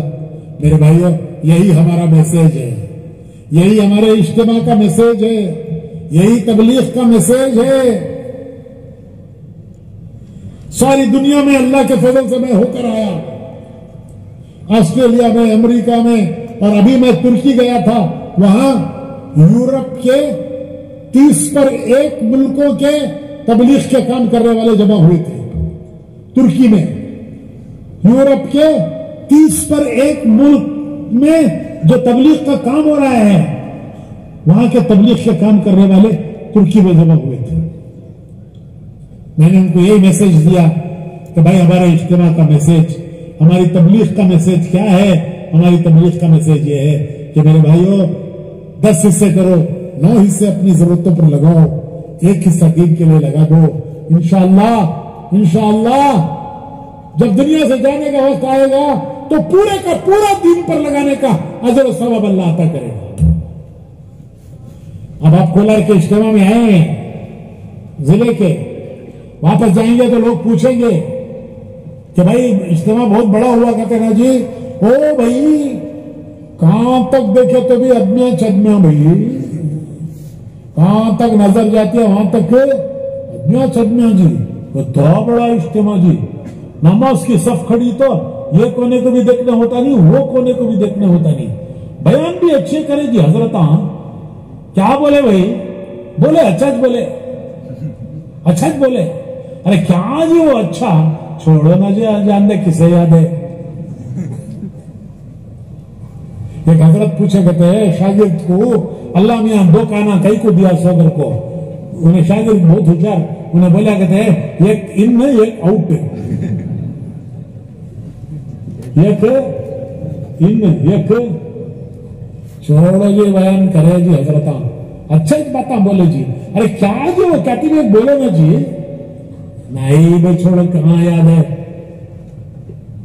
नहीं भाइयों, खाली दिल दिमाग यहां से मत जाओ, यहां से खाली दिल दिमाग मत जाओ, अपने दिलों में उतारो, अपने दिमागों में उतारो, फिर इंशाअल्लाह रूह में उतरेगा, रूह में उतरेगा।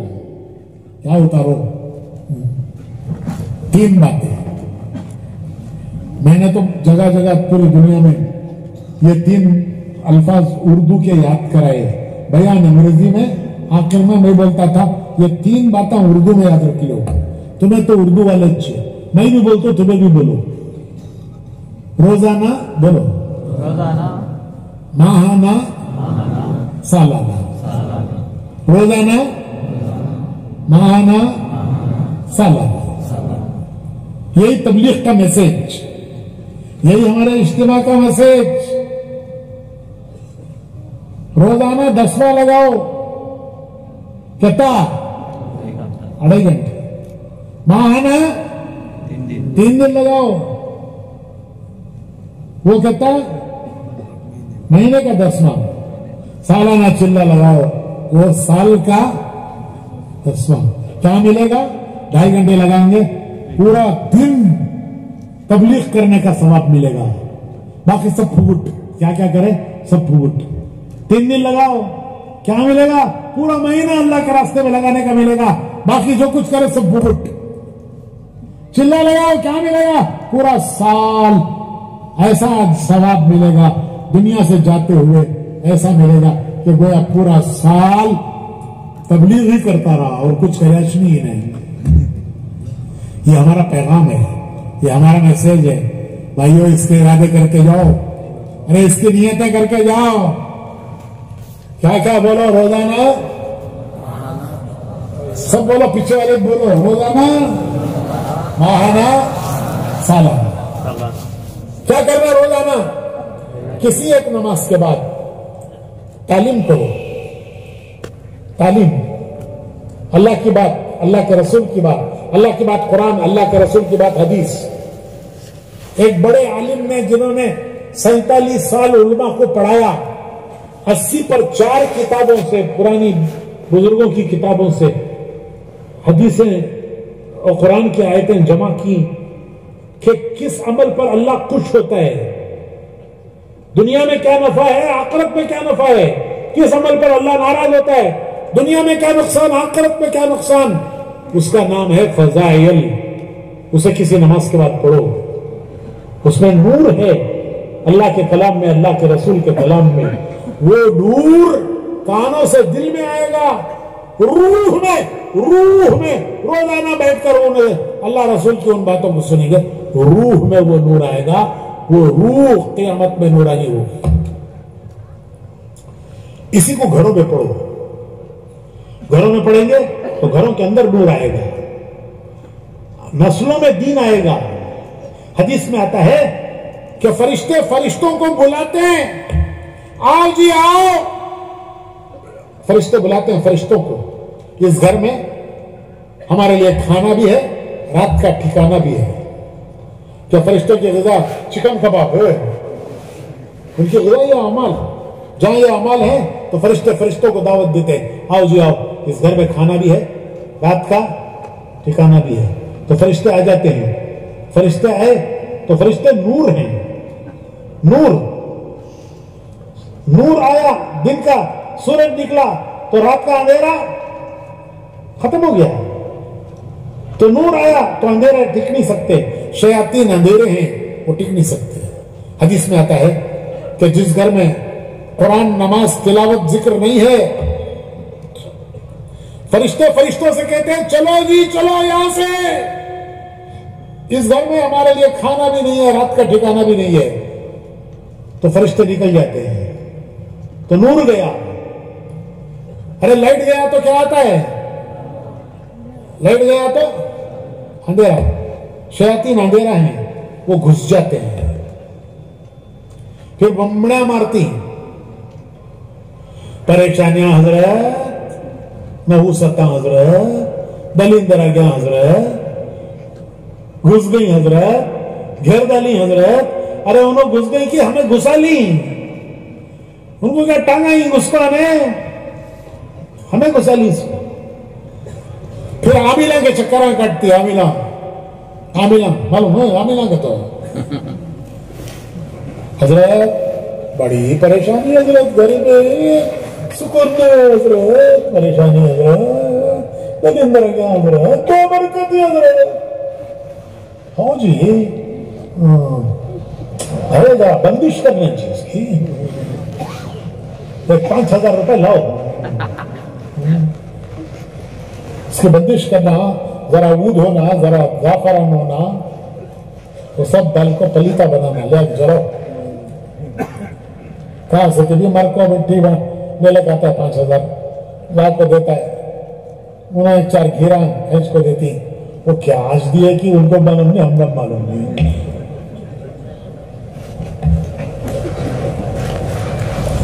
डॉक्टर दवाई दिया तो मालूम होता है, गोली दिया, कैप्सूल दिया, ये पलीते में क्या मालूम होता है वो क्या दिए गए को। फिर जरा उसके बाद आते हैं हजरत, जर्रे दिन असर था हजरत उसका, फिर वैसा चल रहा हजरत। पहले कैसा था कि वैसा चल रहा हजरत, क्या भी करो हजरत। नहीं जी, मामला जरा सख्त है जी, बंदिश जरा मजबूत करना चाहिए, लोबन होना, ऊद होना, सब होना, 10,000 रुपए होना जी कम से कम होंगे हजरत। आसिफ भी लाता हूँ, क्या भी करो। अरे अल्लाह के बंदे, हुजूर बोल रही वो सुनता नहीं, आमिर बोल रही वो सुनता है, पलीते जला बोल पलीते जलाता है, कैसे देता है। हुजूर बोल रही नमाज पढ़, कुरान पढ़, तिलावत कर, जिक्र कर, तालीम कर, तेरे घर से नवसतें दूर हो जाएंगी, टिक नहीं सकती बलाएं, वो करने तैयार नहीं, वो आमिर क्या की बोला वो कर रहा है। तो भाइयों, अल्लाह उसके रसूल की बातें हैं, उस पर नूर है।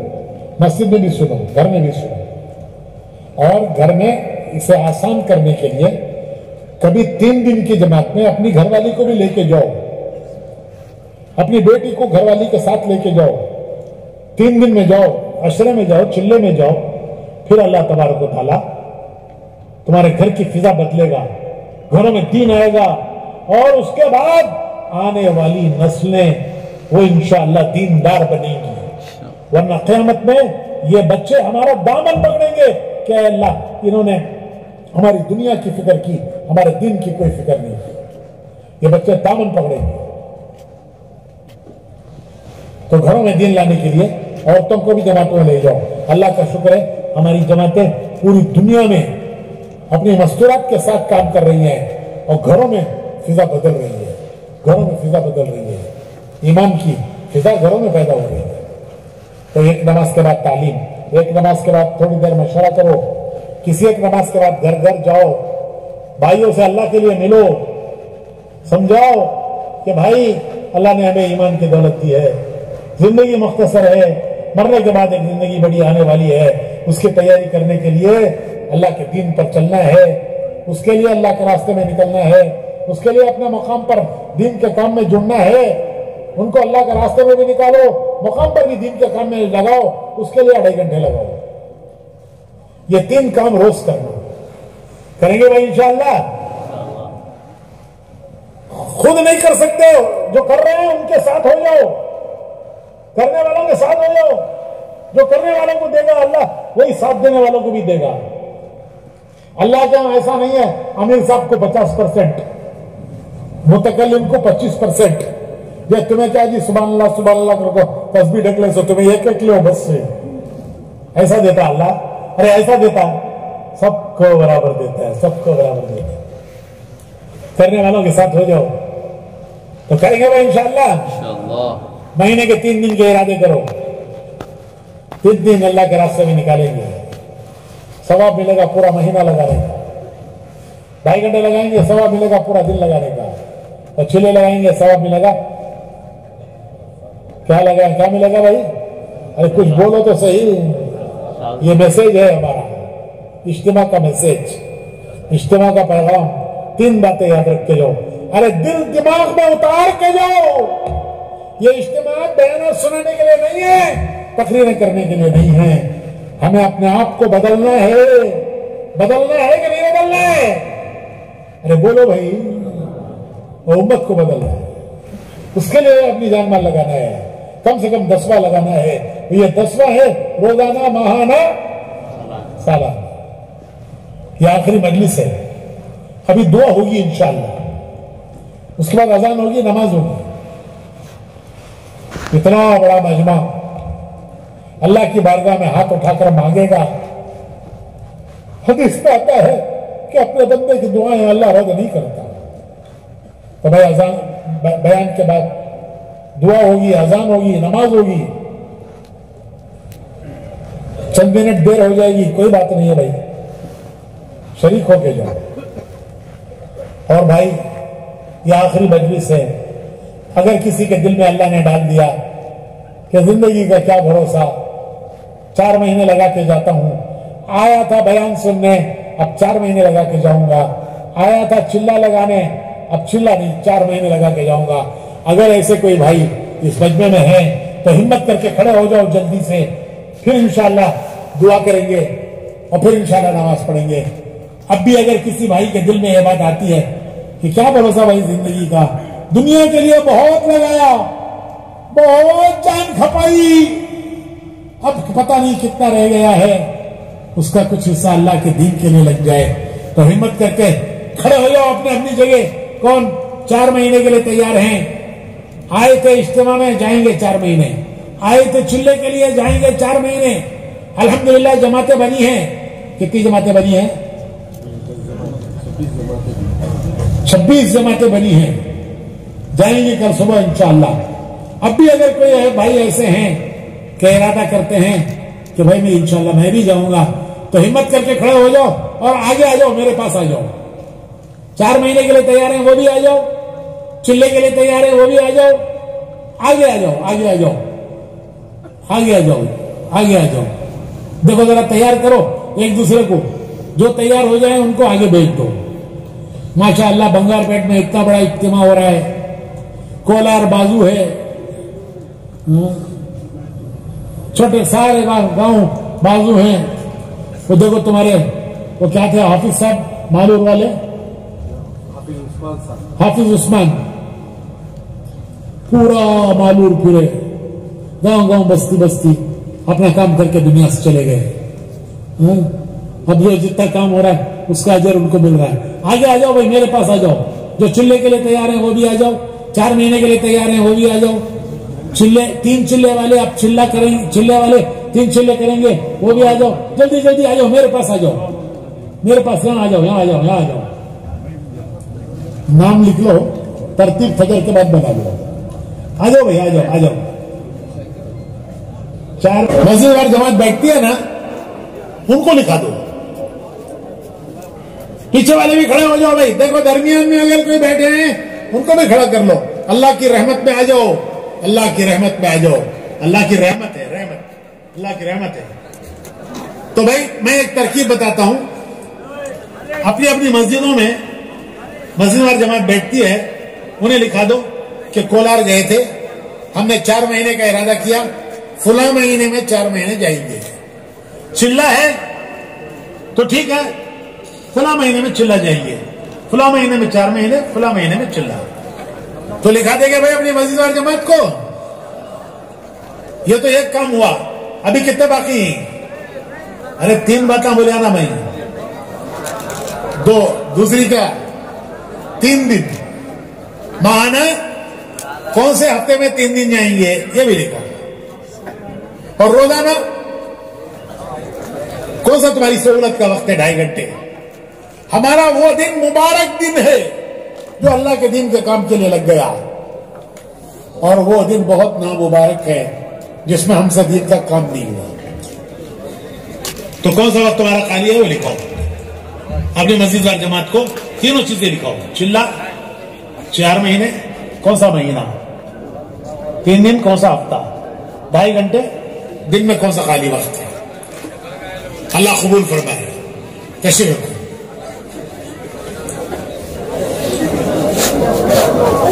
हाँ भाई एक बात भूल गया मैं, अपने बच्चों को कुरान और दीन सिखाने के लिए मस्जिदों में मकतब का इंतजाम करो। मकतब, बच्चा स्कूल जाए, बच्चा स्कूल जाए ठीक है, लेकिन सुबह शाम, सुबह को या शाम को जो सहूलत का वक्त है 1 घंटा अपनी मस्जिदों में कुरान सिखाओ, दीन सिखाओ। बच्चों को कुरान की और दीन की तालीम दो कि वो बच्चे इंशाल्लाह 1 घंटा वो उनका मकतब में गुजरेगा, जिंदगी भर उसका असर रहेगा। उसके लिए अपनी मस्जिदों में इंतजाम करो। मस्जिदों के जिम्मेदार मस्जिदों में मकतब कायम करें और मस्जिदवार जमात बच्चों को तरगीब देकर मकतब में लाए। और भाई अभी दुआ होगी। मैंने देखा छोटे छोटे रास्ते हैं, तंग रास्ते हैं, इतना बड़ा मजमा एकदम इन रास्तों से निकलेगा तो भाई परेशानी होगी। सुकून से जाओ, इत्मीनान से जाओ। हमारा आना भी दीन है, हमारा वापस जाना भी दीन है। सुकून इत्मीनान के साथ वापस जाओ। थोड़ी देर लग जाएगी, क्या बात है, वो तो अल्लाह के रास्ते में लगेगी। ये तो मुबारक महीना है शाबान का, और मुबारक महीना आ रहा है रमजान का। वो तो रातें अल्लाह के रास्ते में लगाने की है, तरावी में, तिलावत में। अभी से आदत डालो। थोड़ा सा ताखिर हो गई तो कोई हर्ज नहीं है। घर पहुंचने तक हम अल्लाह के रास्ते में ही हैं। घर पहुंचने तक हम अल्लाह के रास्ते में ही हैं।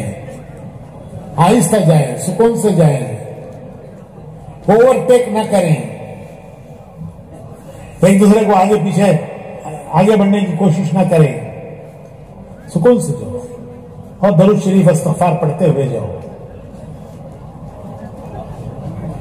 क्यों भाई, करेंगे इंशाअल्लाह। बहुत से लोगों ने दुआओं के लिए कहा है, सबके लिए इज्तिमाई दुआ करेंगे। इज्तिमाई दुआ ज्यादा कबूल होती है। और बताओ, दरूद शरीफ पढ़ो।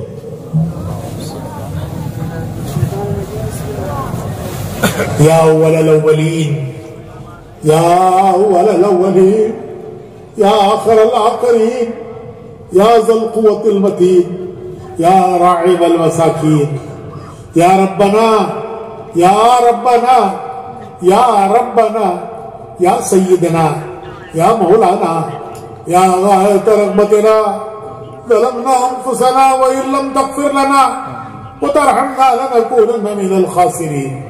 या अहद समद अल्लज़ी लम यलिद व लम यूलद व लम यकुल लहू कुफ़ुवन अहद। या अहद समद अल्लज़ी लम यलिद व लम यूलद व लम यकुल लहू कुफ़ुवन अहद। या अन्नान, या मन्नान, या अन्नान, या मन्नान, या बदिअ समावाति वल अर्ज़, या ज़ल जलाली वल इकराम, या ज़ल जूदी वल करम, या ज़ल मन्नि वल अताई वल इहसान। अल्लाहुम्मा अहसिन आक़िबतना फ़िल उमूरि कुल्लिहा वअजिरना मिन ख़िज़्यि दुनिया व अज़ाबिल आख़िरह। या सरीख़ल मुस्तसरिक़ीन व मुंतहियल आइज़ीन वल मुफ़र्रिजानिल मकरूबीन वल मुरब्बिहानिल मग़मूमीन व मुजीब दुआइल मुस्तर्रीन व मुजीब दुआइल मुस्तर्रीन। या काशिफ़ल कुरब, या काशिफ़ल कुरब, या इलाहल आलमीन, मंज़ूलुन बिका कुल्लु हाजा, मंज़ूलुन बिका कुल्लु हाजा, मंज़ूलुन बिका कुल्लु हाजा। ए अल्लाह, हमारे गुनाहों को माफ फरमा, हमारी खताओं से दरगुजर फरमा, छोटे गुनाहों को भी माफ फरमा, बड़े गुनाहों को भी माफ फरमा, जो जानबूझ कर हुए उन्हें भी माफ फरमा, जो अनजाने से हुए उन्हें भी माफ फरमा। तेरे कमजोर बंदे हैं, तेरे ज़ईफ बंदे हैं, तेरे आजिज़ बंदे हैं, तेरे नातवाह बंदे हैं, तेरे लाचार बंदे हैं। कभी नफ्स ने बहकाया, कभी शैतान ने बहकाया, कभी हम माहौल के बहाव में आ गए। हमने तेरे हुक्म तोड़े हैं, तेरे नबी के तरीके छोड़े हैं, सरता पैर खताकार हैं, हमारा बाल बाल कसूरवार है, रुआ रुआ खताकार है, रुआ रुआ मुजरिम है।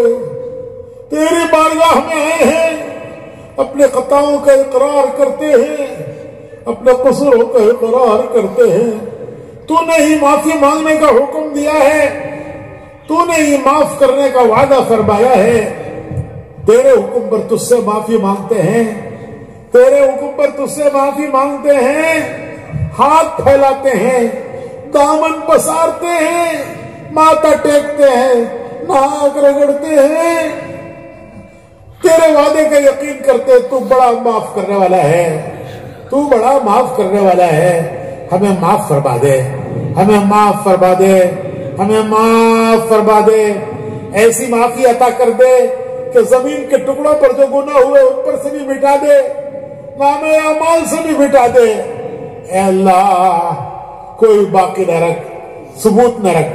ए अल्लाह तू हमसे राजी हो जा, तू हमसे राजी हो जा, तू हमसे राजी हो जा, हमें अपने से राजी कर दे, तू हमारा बन जा, हमें अपना बना ले। ए अल्लाह तेरी नाराजगी से हम तेरी पनाह चाहते हैं, तेरी नाराजगी से हम तेरी पनाह चाहते हैं। जिसने तेरी पनाह चाहिए उसने बहुत बड़ी पनाह चाहिए। जब तेरी पनाह में आ गया वो बहुत बड़ी पनाह में आ गया। ए अल्लाह तू हमें अपनी पनाह में ले ले, तू हमें अपनी पनाह में ले ले। ए अल्लाह अपने अपने वक्त पर हुस्न खातिमा की दौलत अता कर, अपने अपने वक्त पर हुस्न खातिमा की दौलत अता कर। बुरे खात्मे और सुए खात्मे से हमारी हिफाजत फरमा। ईमान के साथ तेरी रजा और खुशनुदी के परवाने के साथ ए अल्लाह खातिमे की दौलत नसीब फरमा। कब्र के अज़ाब से हिफाजत फरमा, जहन्नम की सख्तियों से हिफाजत फरमा, हिसाब की सख्तियों से हिफाजत फरमा, जन्नतुल फिरदौस का फैसला फरमा। ए अल्लाह उम्मत की परेशानियां दूर कर दे। तेरे प्यारे नबी की उम्मत दुनिया में परेशान हाल है, इस परेशान हाल उम्मत पर रहम कर दे, इस परेशान हाल उम्मत पर अपना करम कर दे, इस परेशान हाल उम्मत पर अपना फजल फरमा दे। ए अल्लाह उम्मत की परेशानियां दूर फरमा दे, मुश्किलें आसान फरमा दे, परेशान हालों की परेशानियां दूर कर दे। मकरूज़ीन के कर्जों की अदायगी की गैब से सूरतें पैदा फरमा दे। ए अल्लाह बीमारों को सेहत नसीब फरमा, बीमारों को सेहत नसीब फरमा। दवाएं खाते खाते तंग आ चुके हैं, डॉक्टर दवाएं देते हैं, पैसों से दवाएं खरीदते हैं। सेहत तो तेरे गैबी खजानों में है, वो कहां से खरीदेंगे मालिक? तो अपने गैबी खजानों से सब बीमारों को सेहत नसीब फरमा, सब परेशान हालों की परेशानियां दूर फरमा, मकरूज़ीन के कर्जों की अदायगी की गैब से सूरतें फरमा। ए अल्लाह जो नाहक मुकद्दमात में बने उनकी रिहाई की गैब से सूरतें पैदा फरमा। ए मालिक जिसकी जो हाजत और जरूरत है उसकी हाजत को और जरूरत को तो हाजत वाले से ज्यादा जानता है। हाजतें तेरी पैदा की हुई हैं, जरूरतें तेरी पैदा की हुई हैं। हाजतों का पूरा करने वाला तू है, जरूरतों का पूरा करने वाला तू है। कितनी हाजतें और जरूरतें ऐसी हैं जबानों पर भी नहीं ला सकते हैं, लेकिन मेरे मालिक तू हाजत वाले की हाजत वाले से ज्यादा तू जानता है। अपने कर्म से हमारी दुनिया की हाजतें भी पूरी फरमा, आखिरत की हाजतें भी पूरी फरमा, दुनिया की जरूरतें भी पूरी फरमा, आखिरत की जरूरतें भी पूरी फरमा। दुनिया और आखिरत की जिल्लत और रुसवाई से हिफाजत फरमा, दुनिया और आखिरत की जिल्लत और रुसवाई से हिफाजत फरमा, दुनिया और आखिरत की इज्जत और सुरखरुई नसीब फरमा। दारिन की आफियत पर कदर फरमा, अफू का, आफियत का, युस्र का, सहूलत का, करम का, रहम का मामला फरमा। ए करीम करम फरमा, ए रहीम रहम फरमा, ए मोहसिन एहसान फरमा। ए अल्लाह तेरा मुबारक महीना रमजान का आ रहा है, तेरा मुबारक महीना रमजान का आ रहा है। ए अल्लाह इसकी पूरी पूरी कदरदानी की तौफीक अता फरमा, इसकी पूरी पूरी कदरदानी की तौफीक अता फरमा। ए अल्लाह इसको तेरी मर्जियात के मुताबिक गुजारना हमारे लिए आसान फरमा। ए अल्लाह तेरे अहकामात को पूरा करना हमारे लिए आसान फरमा। ए अल्लाह तेरी नामर्जियात से बचना हमारे लिए आसान कर। इस मुबारक महीने को ए अल्लाह तेरी रजा और खुशनुदी का हमारे लिए जरिया बना दे। ए अल्लाह हमारी मग़फ़िरत का जरिया बना दे, हमारी रजा और खुशनुदी का जरिया बना दे। आसानी के साथ, सहूलत के साथ और कबूलियत के साथ या अल्लाह इस महीने को पूरा फरमा। हमारे इस इज्तिमा को कबूल फरमा, हमारे इस इज्तिमा को कबूल फरमा। ए अल्लाह इतना बड़ा मजमा तेरी बारगाह में हाथ उठाए बैठा है, हाथ फैलाए बैठा है। ए अल्लाह तुझी से मांगते हैं, तेरे ही आगे हाथ पसारते हैं, तेरे ही आगे हाथ फैलाते हैं, दामन पसारते हैं। इतना बड़ा मजमा ए अल्लाह तेरी बारगाह में हाथ उठाए हुए है। ए अल्लाह सबकी हाजतें और जरूरतें पूरी फरमा। ए अल्लाह सबको दीन नसीब फरमा, दीनी जिंदगी नसीब फरमा, ईमानी जिंदगी नसीब फरमा। हमें ईमान कामिल दे, यकीन सादिक दे, तेरी जात पर एतमाद और यकीन की दौलत दे, तुझसे राजी हो जा और हमें तुझसे राजी कर दे। अल्लाह हमारे इस इज्तिमा को कबूल फरमा। जिन्होंने जिस तरह की इसमें मदद की अल्लाह उसका बेहतरीन बदला उन्हें दुनिया और आखिरत में नसीब फरमा। जिन्होंने भी ताउन किया, जिस तरह का भी ताउन किया, तेरे कितने बंदों ने दिन की धूप में रात की सर्दियों में यहाँ काम किया और इतना बड़ा इंतजाम किया। या अल्लाह जिन्होंने हाथ भी लगाया, जिस तरह का भी ताउन किया, तू उनको जानता है, तुझे उनके नामों की फहरिस्त गिनाने की जरूरत नहीं है। ए अल्लाह तू उन सबसे वाकिफ है। ए अल्लाह उनको उसका बेहतरीन बदला दुनिया और आखिरत में नसीब फरमा। तू तो तमाशाई को भी महरूम नहीं करता। ए अल्लाह तू तो तमाशाई को भी महरूम नहीं करता। हमें भी महरूम न फरमा, हमें भी महरूम न फरमा। इसकी तमाम खैर और बरकत हमें नसीब फरमा। ए अल्लाह इतने बड़े मजमे ने तेरे रास्ते में जान माल लगाने के इरादे किए, रोजाना माहाना सालाना की नियतें की। ए अल्लाह इतना बड़ा मजमा खड़ा हो गया नियतें करके। ए अल्लाह इरादों को कबूल फरमा। ए अल्लाह हम भी कमजोर, हमारे इरादे भी कमजोर, तू अपनी मदद से इनको पूरा फरमा, तू अपनी मदद शामिल हाल फरमा। ए अल्लाह तेरे प्यारे नबी मोहम्मद रसूलुल्लाह सल्लल्लाहु अलैहि वसल्लम ने खैर की जितनी दुआएं मांगी हैं, हम उन सब का तुझसे सवाल करते हैं, वो हमें नसीब फरमा। और जिन शुरूर आफात बलाया फितन से तेरे प्यारे नबी मोहम्मद रसूलुल्लाह सल्लल्लाहु अलैहि वसल्लम ने पनाह चाहिए है, हम उन सबसे पनाह चाहते हैं। अल्लाह हमें कबूल फरमा, हमारे घरानों को कबूल फरमा, हमारे घरानों को कबूल फरमा, हमारी नस्लों को कबूल फरमा, पूरी उम्मत को कबूल फरमा, पूरी उम्मत को कबूल फरमा, पूरी उम्मत को कबूल फरमा। हमारी दुआओं को अपने करम से कबूल फरमा। सल्ली व सल्लिम अला हबीबिका सय्यिदना मुहम्मद व आलिहि व अस्हाबिहि अजमईन बिरहमतिका या अरहमर राहिमीन वल्हम्दुलिल्लाहि रब्बिल आलमीन।